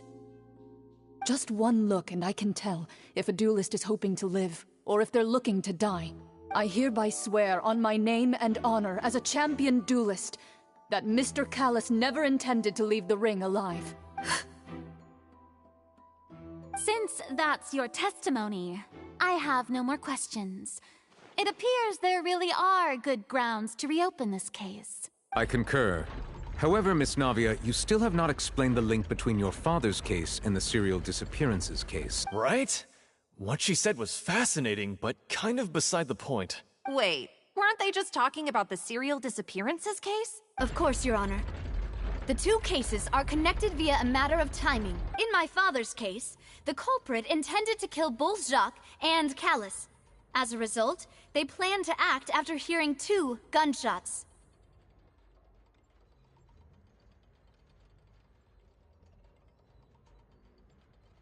And at the end of Linny's trial, the culprit also only dissolved the victim in front of everyone because they realized they were at risk of being identified. The culprit could only time their actions so precisely if they were already at the scene. Coincidentally, Marcel attended both the banquet and the trial. So that's why you suspected me. Even after hearing your reasoning, I still can't help but find it a little preposterous. I'm used to it, though. You've always been an impulsive and sentimental child, Navia. It's one of your most endearing traits. No need to appeal to pathos. I won't try to refute your points one by one, but even if everything you just said was true, can you prove that I was the only person present at both events? On top of that, does a person have to be physically present to control the timing? Can't someone remotely monitor the place? Don't know what she can say to that. I know that even with that, you might still think you can reduce the list of suspects with some further investigations, until I'm the only one left on the... Alas, who won't feel at least a little hurt by an accusation of murder from a girl you see as your own daughter? But if I were to dismiss this completely, you'd also think I'm not being considerate of your feelings. Ah well, let Uncle Marcel teach you another lesson. Do you know what the biggest flaw in your reasoning is? I suppose you're gonna tell me anyways. It's timing again. I'm a businessman by trade. From that standpoint, there's no reason for me to kidnap young women. It's a high-risk action with nothing to gain. In addition, I left my home in Snezhnaya when I was young to come to Poisson and work in some trade. My business only thrived when I received Callus's patronage. But the disappearances began before I ever stepped foot in Fontaine. I do apologize, demoiselle. This was my mistake. No, it's not your fault. I'm sure he had come prepared. Is there anything else you'd like to say? Would you like to check the date of my first business license against the first known case of the serial disappearances?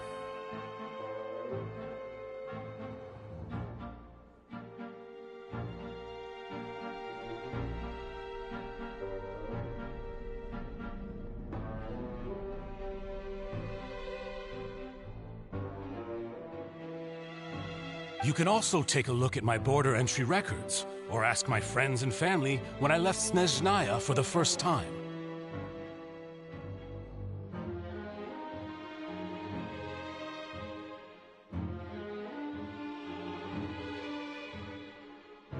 Could those records and testimonies do something to appease the unspeakable anguish in your heart?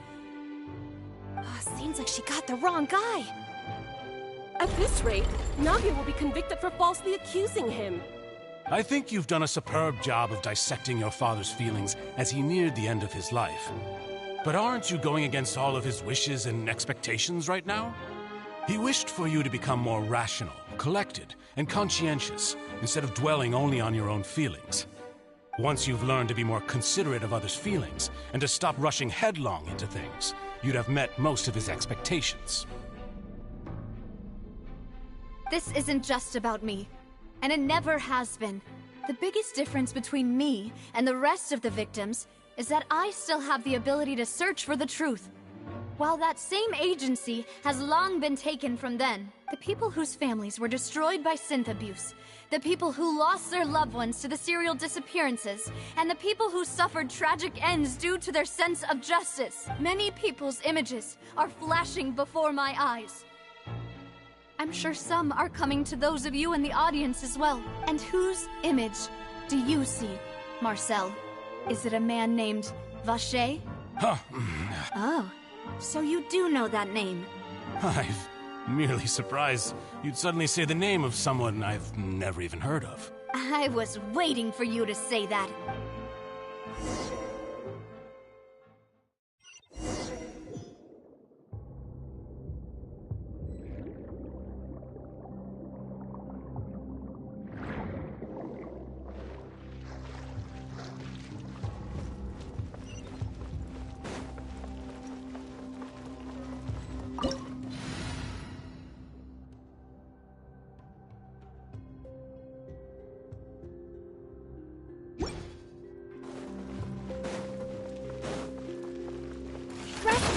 Fallen leaves, adorn my...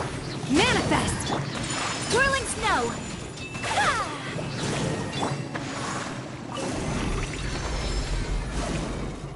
Whoa! The floor is going up! Is it because of this mechanism in the middle? That guy really prepared a lot of stuff for this place.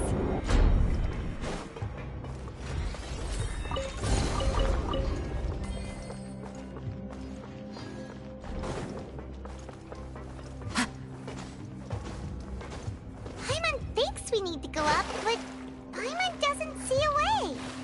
Let's take a look around. Maybe we'll find a hidden mechanism that'll show us the way up.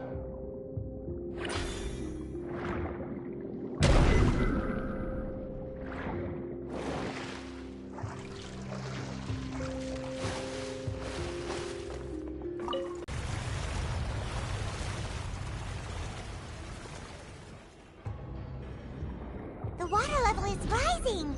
Now we can swim to the top. But this is...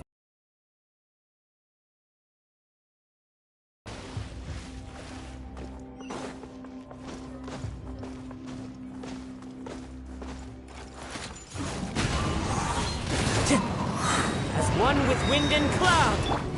Do your master's bidding! Obey! Hold the line. Take flight!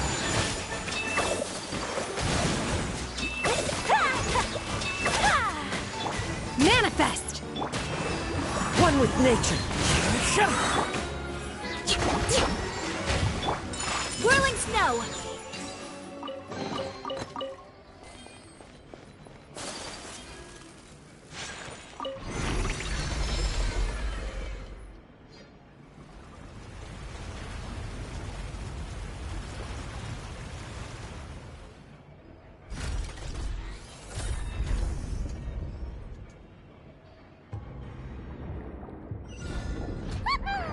Now the path is clear. Let's go.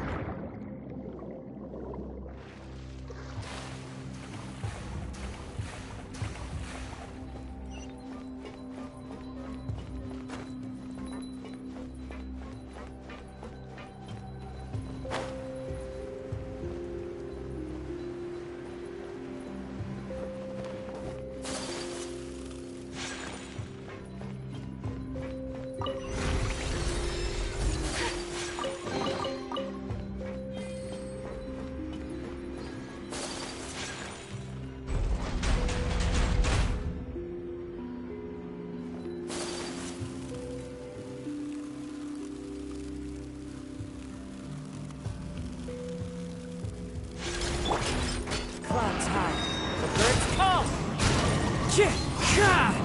Unleash! Take flight! Uphill battle! Allow me!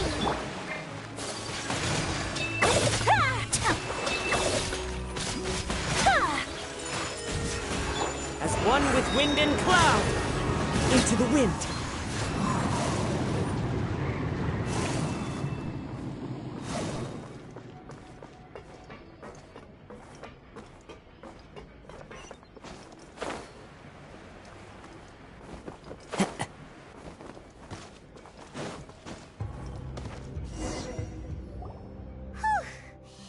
After all that, we finally made it to the innermost sanctum. Though, as expected, the mastermind isn't here.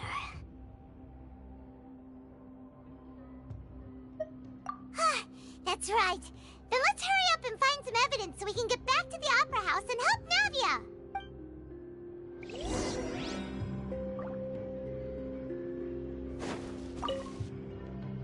What's all this? Aw, it's a bunch of really cute things. Pink accessories, a hair tie, a necklace, even a makeup box. Oh, Paimon sees it too, but why are all these cute things labeled with different girls' names? Huh? You mean the girls from the serial disappearances? They were brought here? And then they were turned into water.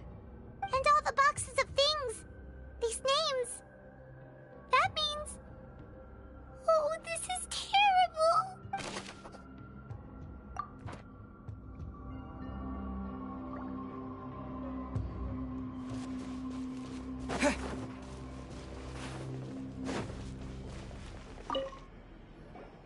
Whoa!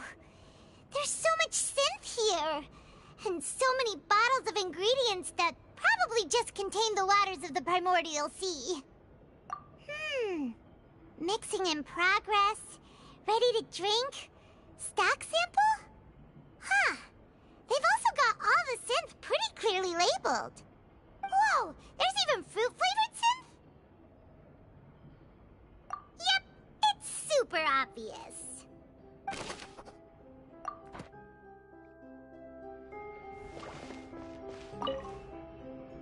What's this over here? Looks like some kind of place for research. Experiment number 16 aims to verify Jacob Ingold's research conclusions on the primordial sea and use his theory as a foundation to achieve a breakthrough. The experiment was a failure. No individual managed to resurface from the water from the primordial sea. Female specimens 22, 23, and 24 were dissolved. Sorry, Traveler. Paimon will try her best. It's just that Paimon's never read something so scary before. How can someone write something that terrible in such a matter-of-fact tone? You read the rest. Paimon's too scared to keep going. So that's why he did all of these experiments. But did he really think he'd be able to find a way just by dissolving people over and over? That's just insane! Huh? Isn't that the name you heard by the fountain? Paimon thought he was an eyewitness in the serial disappearances case. Ah, you mean Vache is the one who did all of these... experiments? So that's it! Vache was no victim, but personally took his lover and... No, that's not it either! If that's the case, why would he want people to resurface from the water? In any case, Paimon will write it all down.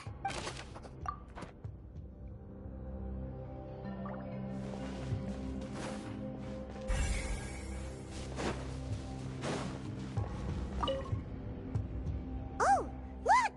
There's an important-looking basin over here, and it's full of water! That means this is where they make all the synth! And that special water is the main ingredient! If you dilute it with normal water, you'll get synth, but the pure stuff can dissolve a human! Paimon will take notes on this incriminating evidence.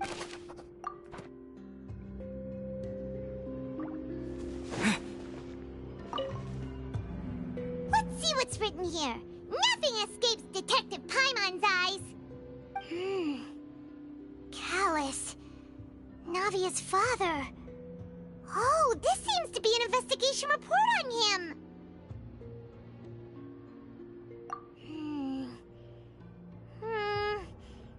Yep, it's about finding someone to assassinate Jacques and Callus because of a lack of confidence that Jacques himself would go through with it. This should prove the existence of the third person, right?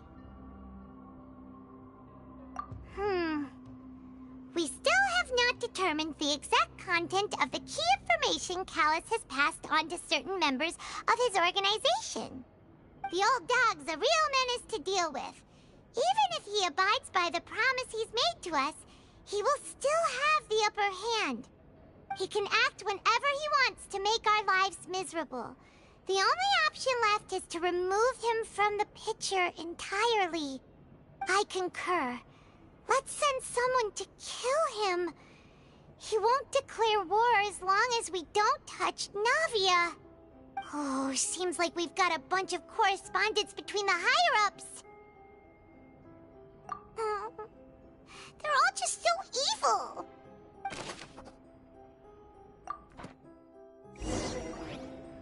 We've looked at almost everything here, and it seems like our theories were spot on. But...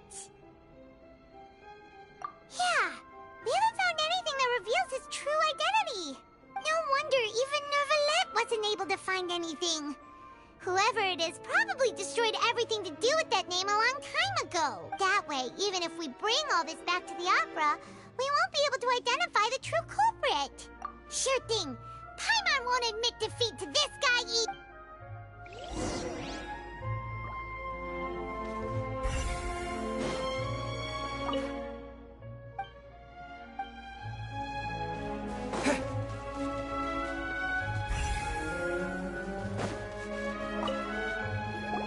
You take that side and Paimon will take this side. Check everything carefully. We'll find something for sure.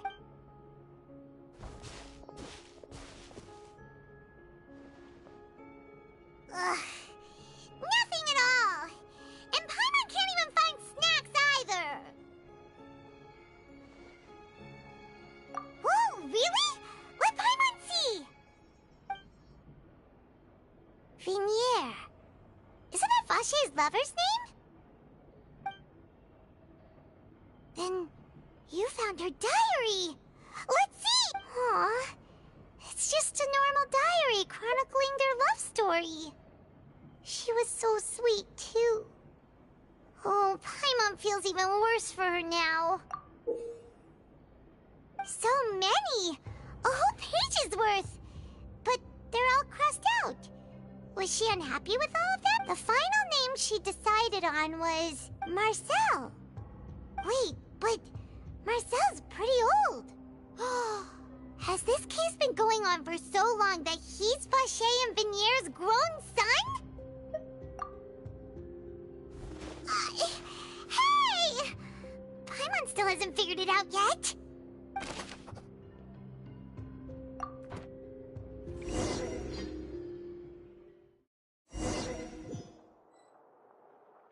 And whose image do you see, Marcel?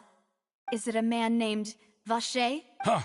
Oh, so you do know that name. I'm merely surprised you'd suddenly say the name of someone I've never even heard of. I was waiting for you to say that. Navia! We're back! As expected of my partner. I just knew you'd return in the nick of time. Just how often do you intend to flout the rules of this court? It's all right, Monsieur Neuvillette. Given their confidence, I expect they've found the crucial evidence.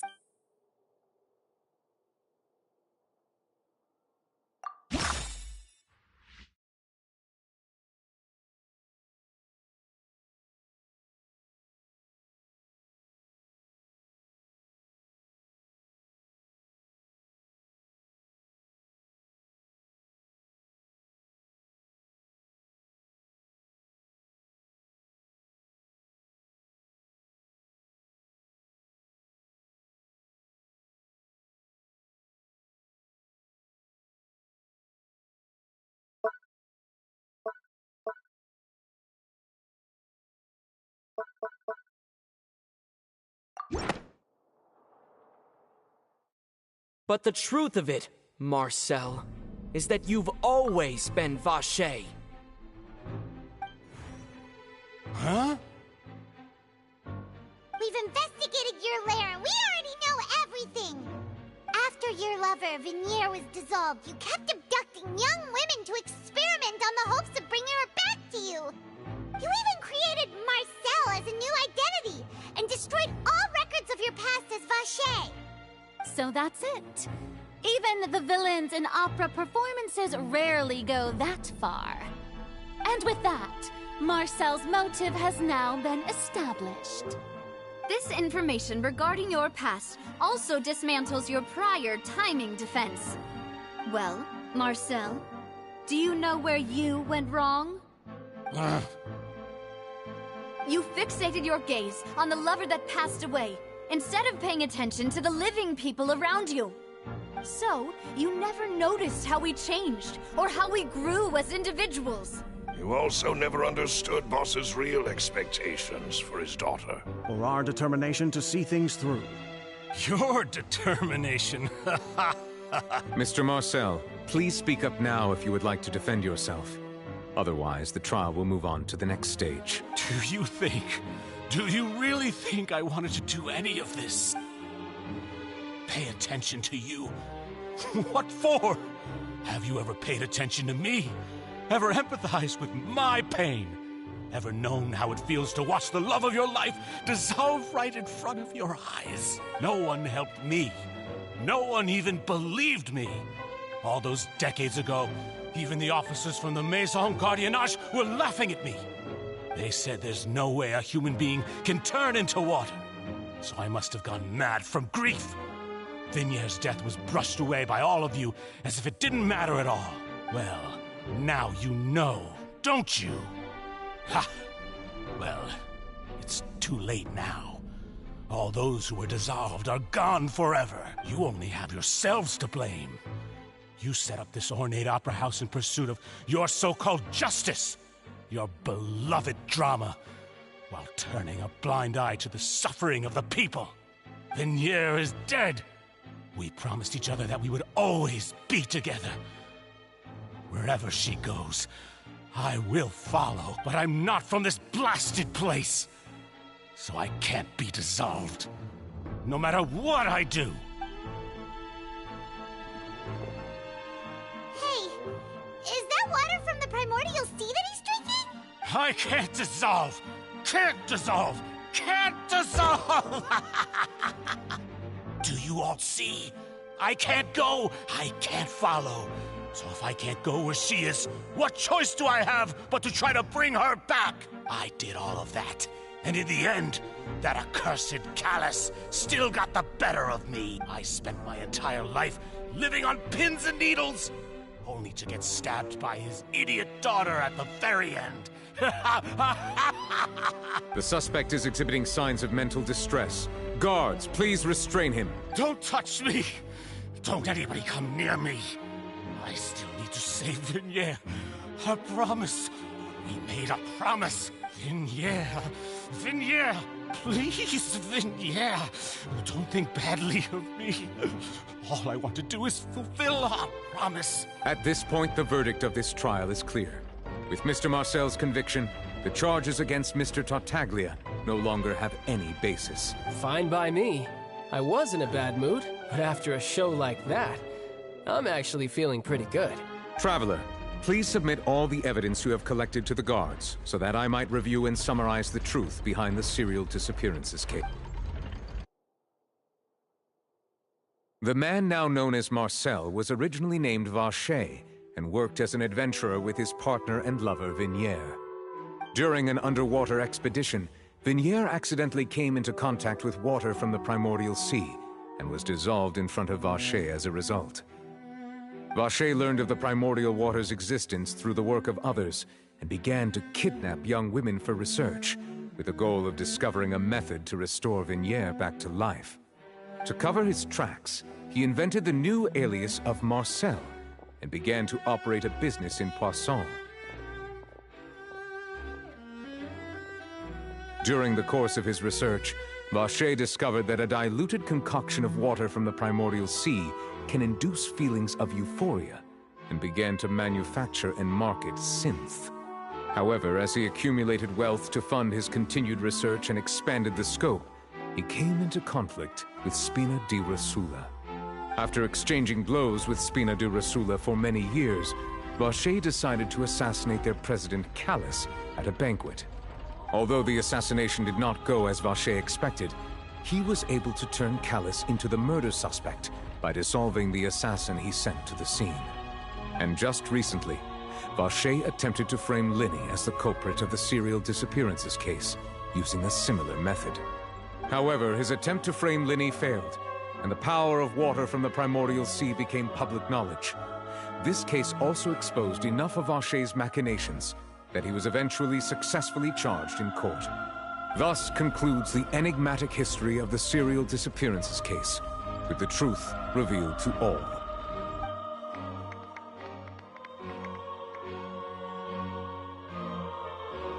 The Oratrice will now deliver the final verdict regarding the charges against Mr. Vache.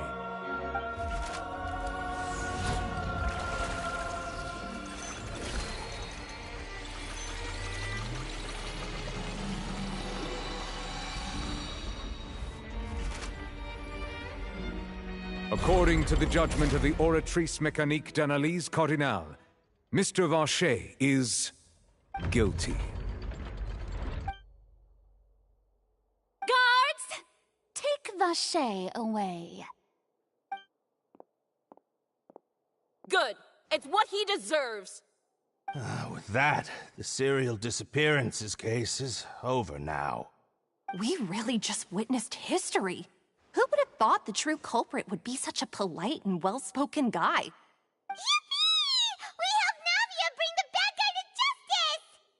He's hurt so many innocent people and now he's finally getting what he deserves! Huh? Are you okay? Demoiselle, you were absolutely brilliant. The day our late boss had always hoped for has finally come. You can rest easy now, knowing justice has been served. Yeah. It's finally over. It's all thanks to you guys. And my partner. See, Papa? Spina di Rosula's still doing well with me at the helm. Well now, hasn't this been a most delicious piece of drama? The villain has been caught, justice has been served, past wrongs have been righted, and it's a big ol' happy ending. Since it's been such a great show, I'll just let the false accusations against me slide. Either way, I've still got some business to attend to. So, if you'll excuse me... Please wait just one moment, Mr. Tartaglia. What now? None of this has anything to do with me. According to court protocol, since this trial was initiated due to a charge against you, a verdict must also be made regarding the initial charge before the trial can conclude. Oh, come on. Is this really necessary? Haven't you already caught the real criminal? Isn't it time for side characters like me to exit stage left? Please respect the laws of Fontaine. This has always been the rule. All right, but this sure is a lot of hassle. All I need to do is stand over there, right? Let's just get this over with. Through evidence presented in the public trial that was just held, it has been established that Mr. Tartaglia has no direct connection to the serial disappearances case. The guilty party has been identified, and thus it is logical to suppose Mr. Tartaglia is innocent of the charges. We now turn to the Oratrice Mécanique d'Analyse Cardinale to render the final verdict on the charges.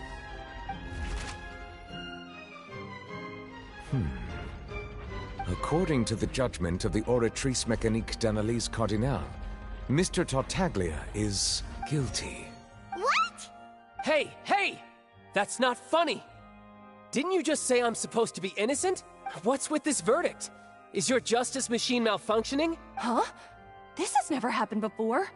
The Oratrice actually returned a different verdict from the Chief Justice. I mean, have you ever heard of an innocent Fatui Harbinger? Do you think the Oratrice might have just convicted him on general principle? But weren't the charges about the serial disappearances case? No matter what else he's guilty of, it shouldn't affect the verdict in this case, right? The judgment of the Oratrice Mécanique d'Analyse Cardinale is, by law, the final verdict of the court. We must accept the guilty verdict. Guards, please take the suspect into custody per court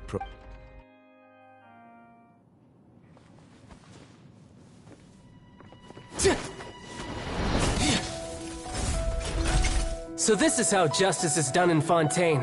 What a joke. You've got your rules. Well, I've got mine too!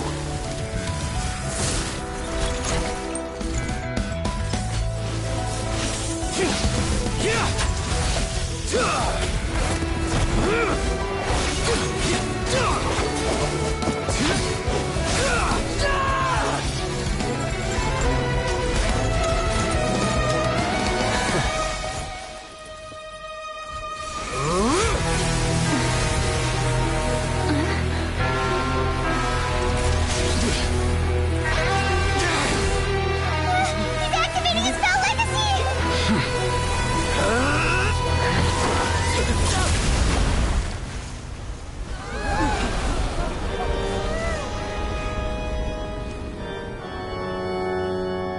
I am sorry. If you have been wronged, we will find the truth. But the rules of the court must be upheld.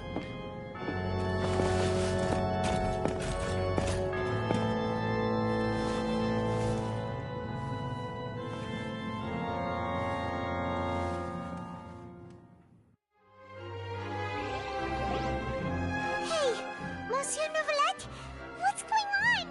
Shouldn't they have been cleared already? Apologies. This is also the first time I've encountered such a situation.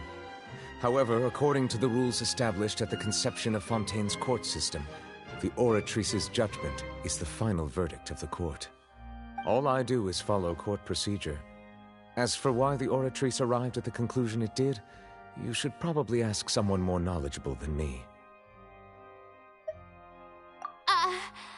Why are you looking at me? I had nothing to do with it! I don't know what happened there either!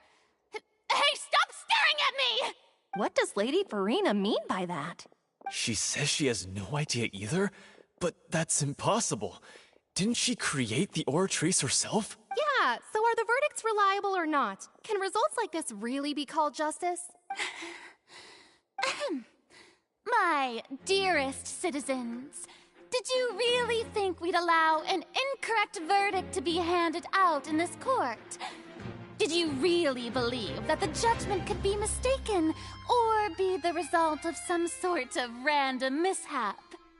Don't tell me you thought even I had been blindsided by the Oratrice's result. But the way she looked just now, it was pretty obvious she had no idea what was going on. However, given the state of things, I shall give you an explanation. Everything that just took place, including my supposed shock and bafflement, was a part of an elaborate performance, with every action meant to stir up drama and excitement. And, of course, for every performance there is a script. Everything has unfolded exactly as I expected from the very beginning. As the embodiment of the very concept of justice, the Oratrice shall never render an arbitrary judgment! If you thought Child had nothing to do with the serial disappearances case, it is only because you've been blinded by the superficial appearance of innocence. Everything he's done, not to mention the danger he poses, are beyond ordinary comprehension and completely unforgivable! All shall be revealed in time. You will come to understand my noble intentions, as well as the absolute correctness of the Oratrice's verdict. Now, having said that, although I hate to leave things hanging in suspense, it is now time for this performance to end. As the lead actress, I shall be the first to take my leave. Toodaloo! So she chose to make her escape after all, did she? So you're saying we shouldn't put much stock into what she just said? She probably just put on that performance to save face. As for the truth, it's unlikely that she actually has any idea. However, please be assured that I will continue to investigate this case in a personal capacity. Just as I promised, if the judgment has been incorrect, we will do our utmost to clear his name. All right. Even though we feel pretty badly for him, we'll take your word for it for now. After all, he's done plenty of bad stuff. So he should have known he'd go to prison someday, right?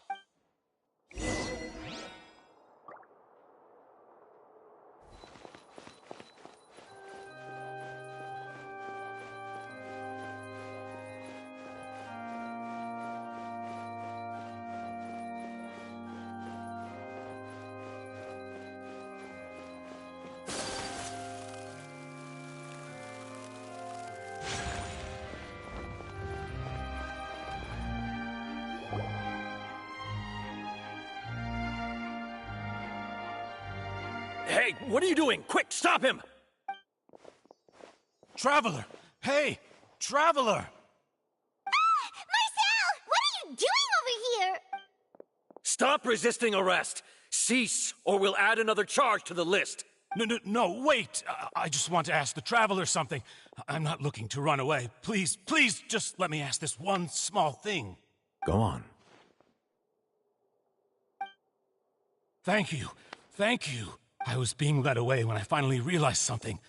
Where did you first hear the name Vacher? I erased all records of that name. So, unless... Are you still trying to prove your innocence? Give it up. You've already been convicted. Really? You did? You're sure? You met her? But how could that be? How did you manage to do it? The Fountain of Lucine? Then she's been so close to me all along. And I just never... Please give me a chance to talk to her again. Just let the Traveler take me to the fountain to see her one last time.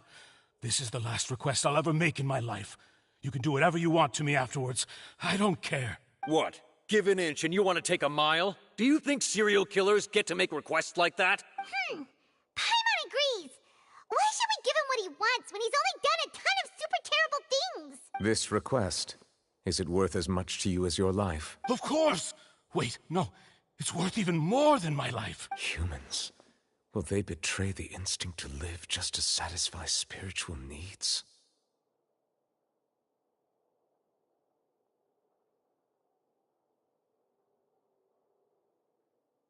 Very well. I will grant your request. Your Honor, I fear that... I will go with him.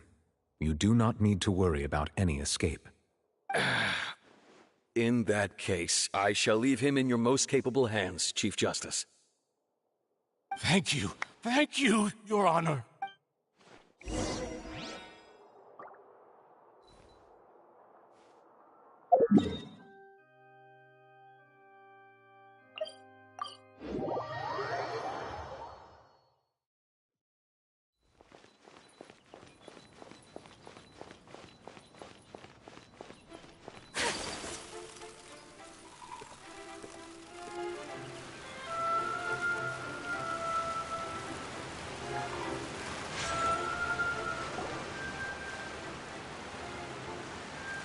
Is this the place?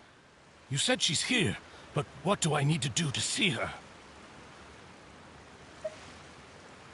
Yeah, and even Paimon could hear her after drinking that thing. Didn't you just drink a lot of it on the stage as well? Oh, in that case... Vacher! Ah! Yes, that's it! So you heard it too! Vignier, it's me! It's me, Vacher! Vacher? Vacher! I'm here! Where are you, Vignier? I'm coming for you. I'm finally here for you.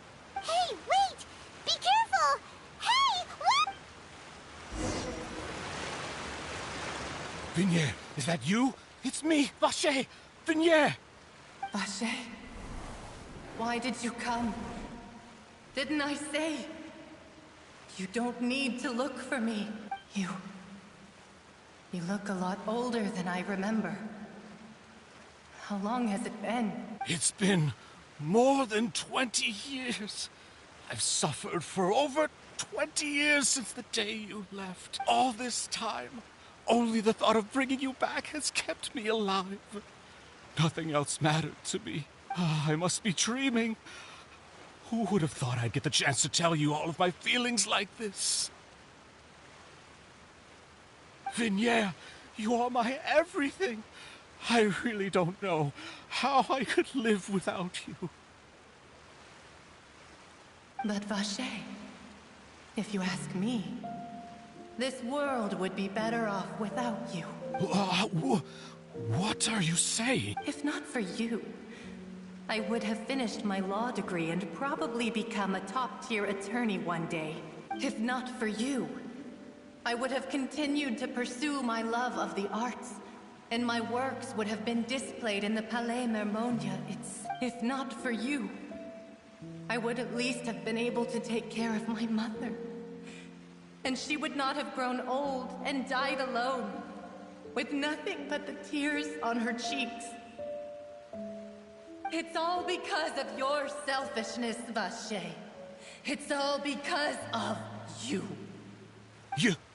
Wait, you are not Vignier. Who are you? You're right. I am not Vignier. I am the sacrifices. Every woman who died by your hand, as our bodies dissolved, our consciousnesses flowed back to the primordial sea. Our thoughts circulated endlessly within the primordial sea. And we were no longer individuals, but we became one. Just as streams of water come together in the sea. I'm Cressy. I'm Lemony. I'm Azine. The only one I am not is Vignier. Why? But then, where is Vignier? She doesn't want to see you anymore. Every tendril of her consciousness is avoiding you. This is what you get for your selfishness. Your selfishness robbed us of our lives and our futures. You said time and time again that you'd do any and everything for her. But did you ever consider whether she'd want to see you do the things that you did? If she would despise you for what you became? You are a liar, a heartless murderer, and a cowardly narcissist.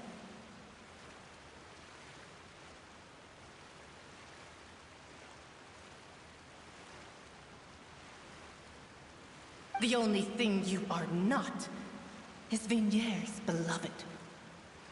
From the moment your first victim died and her consciousness merged with Vignier's, she has had nothing but pure hatred for you.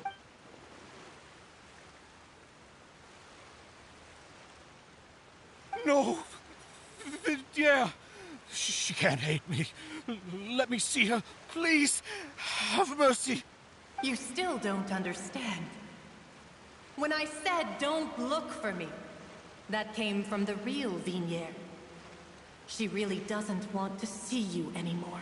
But on top of that, she also said that because it's her final drop of pity for you. She said that because she knew that if you did come here, we will show no mercy to you.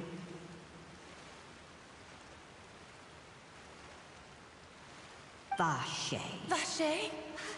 Vache. Vache. Vache. Vache.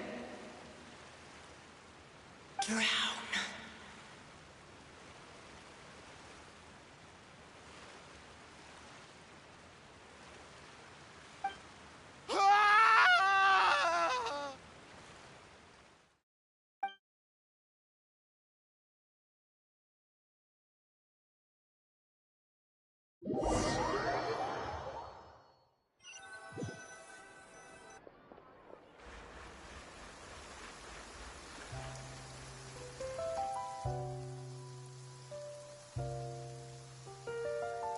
Finally, we have some time to do shopping.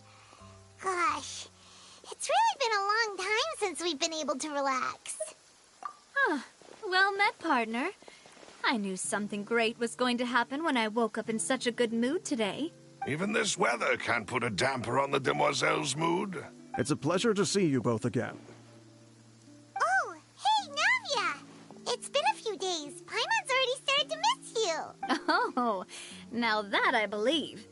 I'm easy to work with and always bring home the bacon. Who wouldn't treasure having a partner like me? Sounds like you're really enjoying life these days, Navia. What have you been... It's just been one thing after the other. I've been making non-stop trips between Poisson and the courts in Sen. Everyone from Spina di Rosula organized a memorial for my father. We never held a memorial when he first died, since everyone knew that even if we held one back then, no one was going to come. This time, though, everyone in Poisson, and even many people from the court, all attended.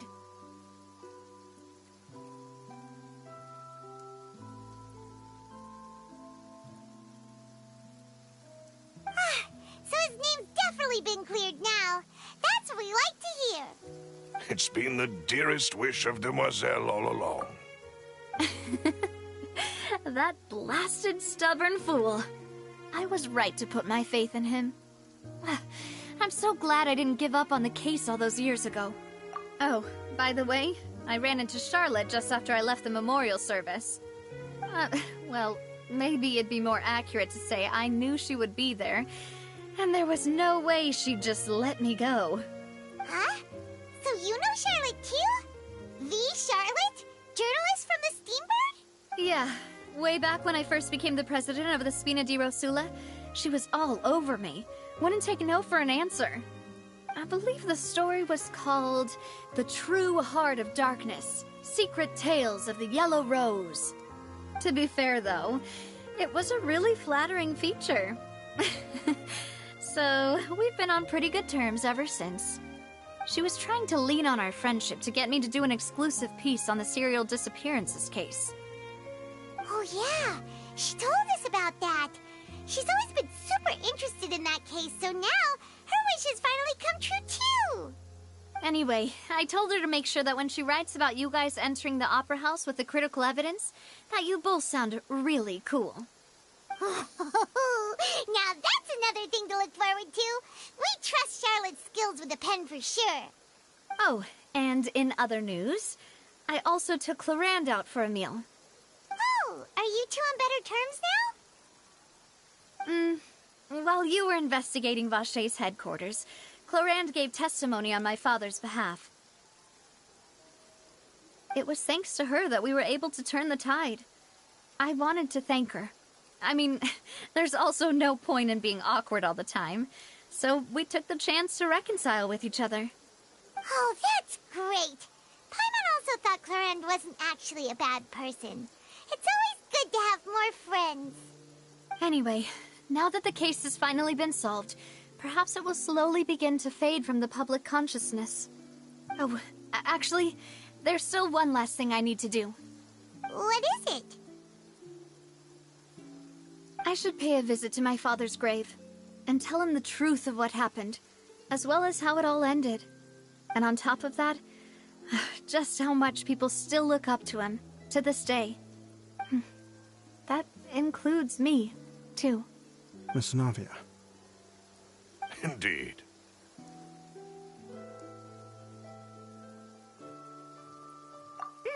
We want to go too! We also think Callus is a really admirable person. Sure thing. I'd like you two to share the moment with me. After all, without you, there might not have been such a positive ending. And in that case, everyone, let's be off. Considering the recent weather, we'll be lucky if we can reach Poisson before dark. Yeah, you're right. It's been raining non-stop for a few days now.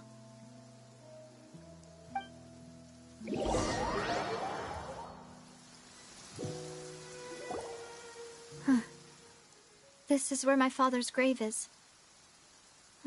To be perfectly honest, even I haven't been back here for a long time.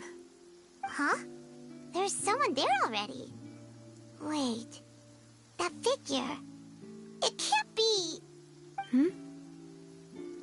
Isn't that Nervalette? Why would the Chief Justice be here? Huh? Navia?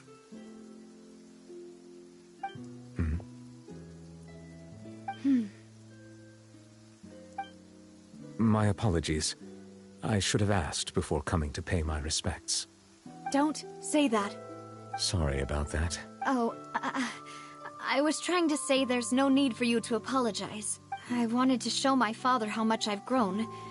But still, I doubt I've grown to the point that even the Chief Justice would feel compelled to apologize to me over and over. In that case, I will stop apologizing for now. You really could use some pointers on understanding human emotions, Monsieur Neuvillette. In any case, why did you come to Poisson? Well, ever since that day, I've been turning a question over and over in my head. Just what is justice anyway? There was once a time when I didn't want to believe that there could be anything more important to humans than life itself. Oh, rather than that, it's probably more truthful to say I didn't believe humans were capable of resisting the most basic instinct of living things.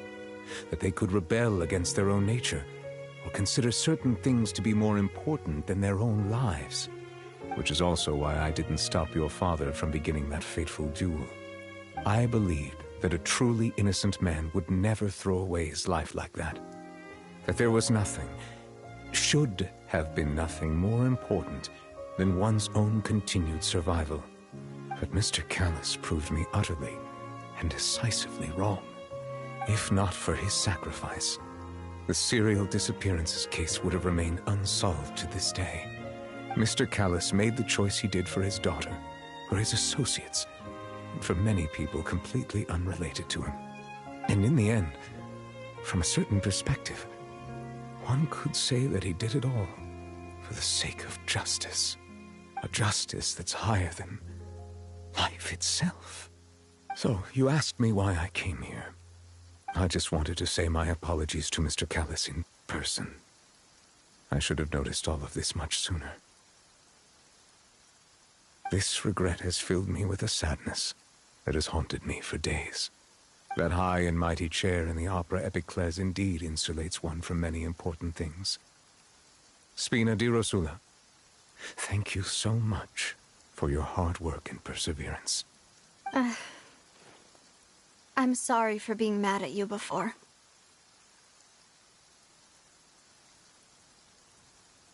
So, you're actually one of those types that's cold on the outside, but pretty thoughtful on the inside, huh? That reminds me of Silver, one of my guys. Sorry about that. Self-expression is not one of my strong suits. Didn't I just say you don't need to apologize? Ah, so Navia and Neuvillette seem to have made their peace as well. Let's not disturb them for now. We can wait till after they're done.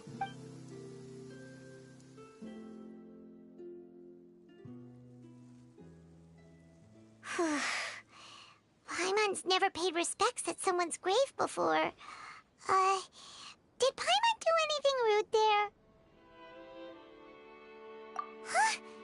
Oh, Paimon didn't know that was a thing. But Paimon doesn't know what she would do if she can't fly. Oh no. Paimon hopes Miss Navia won't be too mad.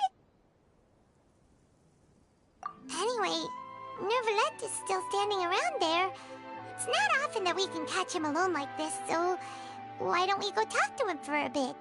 If we can't talk to Lady Farina, we can at least talk to him, right?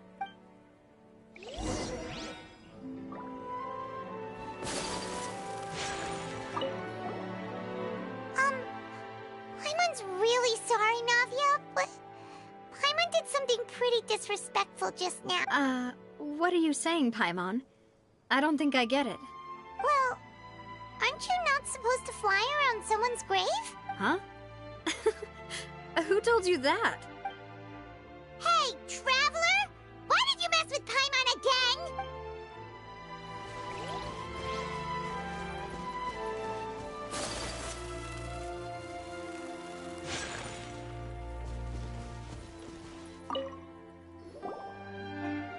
Oh, it's you two. Did Miss Navia invite you to come pay your respects to her father? We ran into Navia on the streets today, so we just followed her here. I see.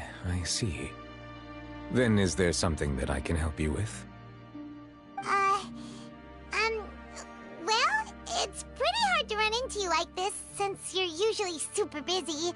So we figured we could try to ask you a few questions, if that's okay. Please feel free. Though outsiders, you helped us solve one of the greatest mysteries in Fontaine, and it would be my pleasure to return the favor.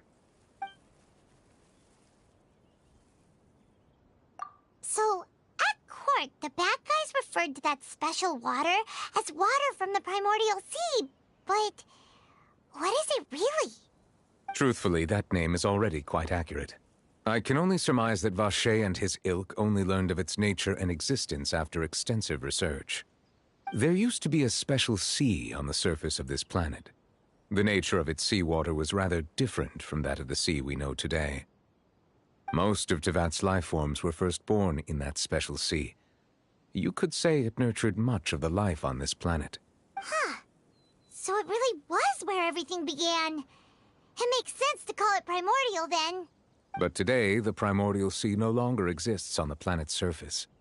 What Vacher discovered must have been some kind of special case, or a remnant from a truly ancient age. Huh.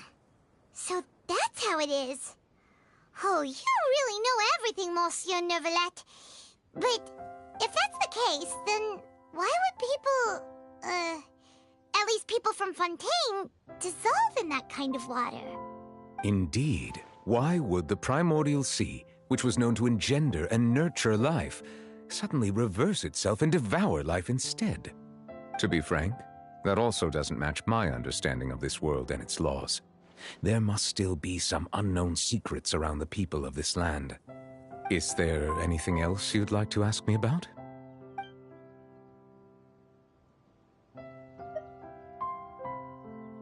That the sea levels will rise and everyone will be dissolved in water, leaving Furina crying alone on her throne, but the sins of the people will be finally washed away for good. Does that appropriately summarize the version you've heard? That's right! It was Linny that told us back then. And that about covers all the main points. Yes, up to the present, I think we reached a point where we have no choice but to confront this prophecy directly. Rumors have it that this prophecy is rooted in the last words the former Hydro Archon left to the world before she passed away. A prophecy? Of the former Hydro Archon? Wow. This is the first time that we've ever heard of it. Two parts of the prophecy have already proven correct.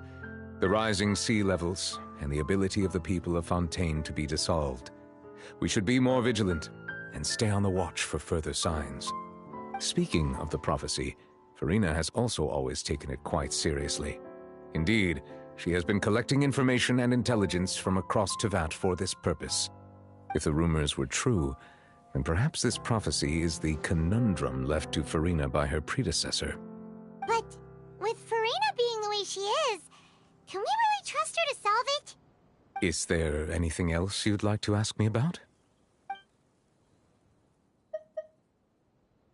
My apologies. My investigation has still not reached its conclusion. However, I still believe the judgment of the Oratrice was not rendered arbitrarily. Huh? But you also said you thought he was innocent. For many years, I have been quite aware that the Oratrice does not simply mechanically repeat the verdict that I give on each case. As a divinely created mechanism, the people's unified faith in the concept of justice is integrated into it.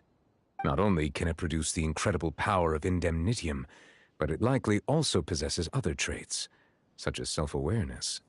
Which is all to say, I've been prepared for a situation like this for a long time. Huh. So when Linny told us that he heard a human voice from the room where the Oratrice's core is stored... I was not aware such a thing had occurred. Perhaps that could serve to prove my conjecture. I will add that to the list of items to investigate. In any case, I am inclined to believe that the Oratrice does have a methodology all its own. We just do not have enough information. Based on Furina's reaction, I doubt even she had any idea what was going on. She managed to bluff her way through it, though, with her time-tested twin tricks of bravado and drama. While we do intend to get to the bottom of this, for now, we regret to say that the Fatui Harbinger will just have to bide his time in the fortress of Meripede. If we did incorrectly convict him of crimes he did not commit, we will most certainly compensate him to the fullest extent allowed by the law. If you ask Paimon, the only compensation I want is a no-holds-barred fight with you. Is there anything else you'd like to ask me about?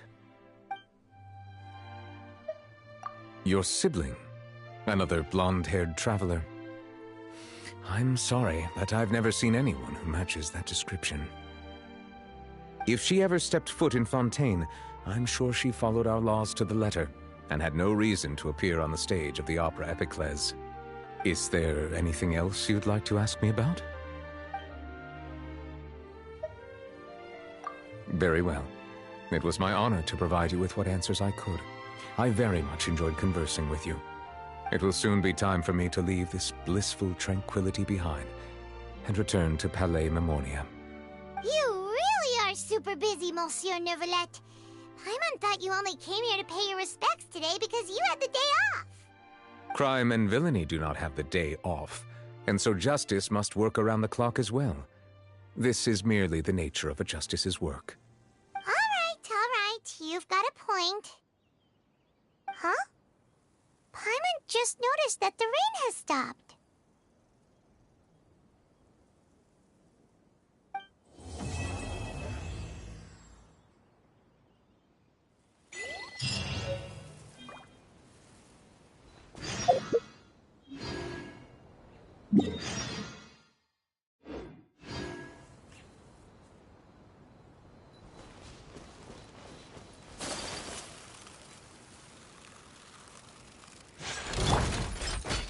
The wind knows you.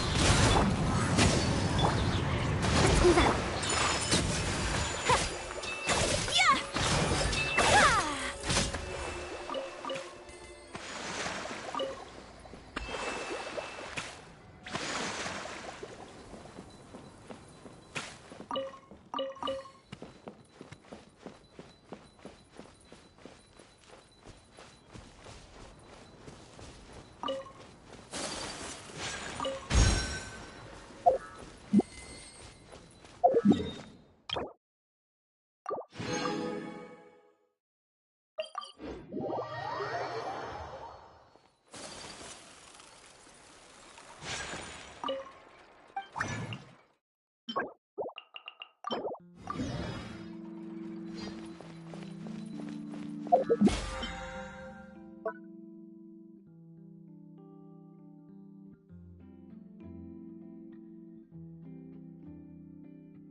Ad Astra.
Fallen leaves, adorn my...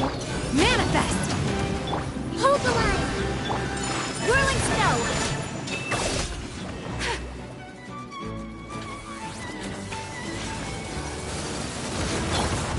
One with nature. Obey! By ordinance divine! Allow me! Clouds high, the birds call! Take flight!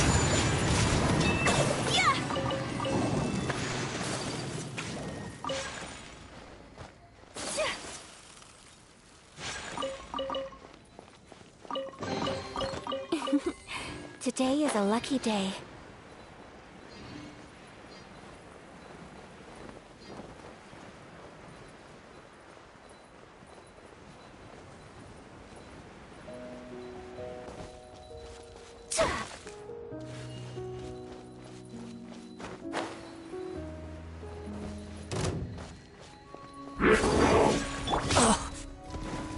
The wind knows me. Manifest! Hold the line!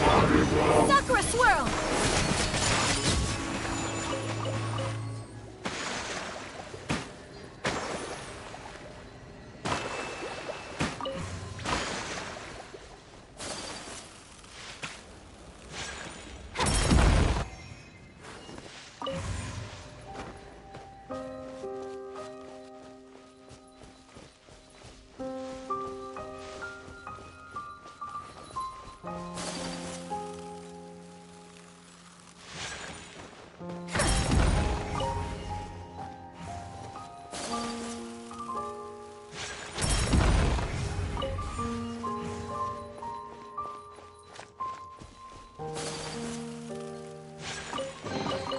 I shall treasure this good fortune.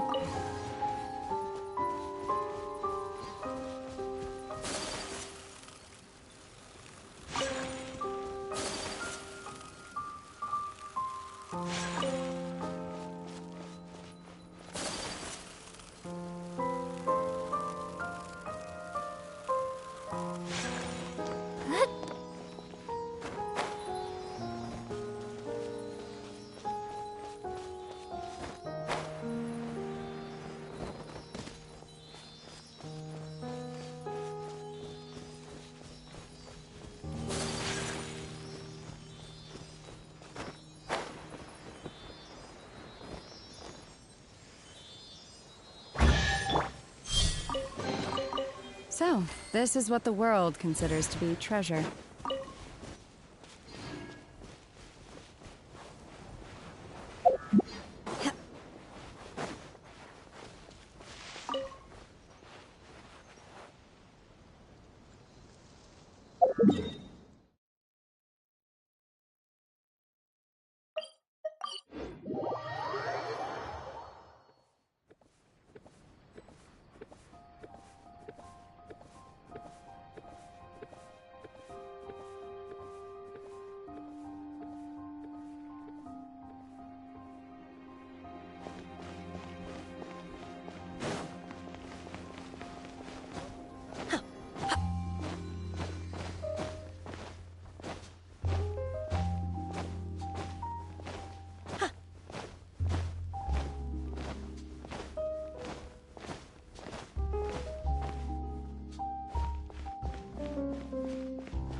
I guess they'll just have to agree to disagree.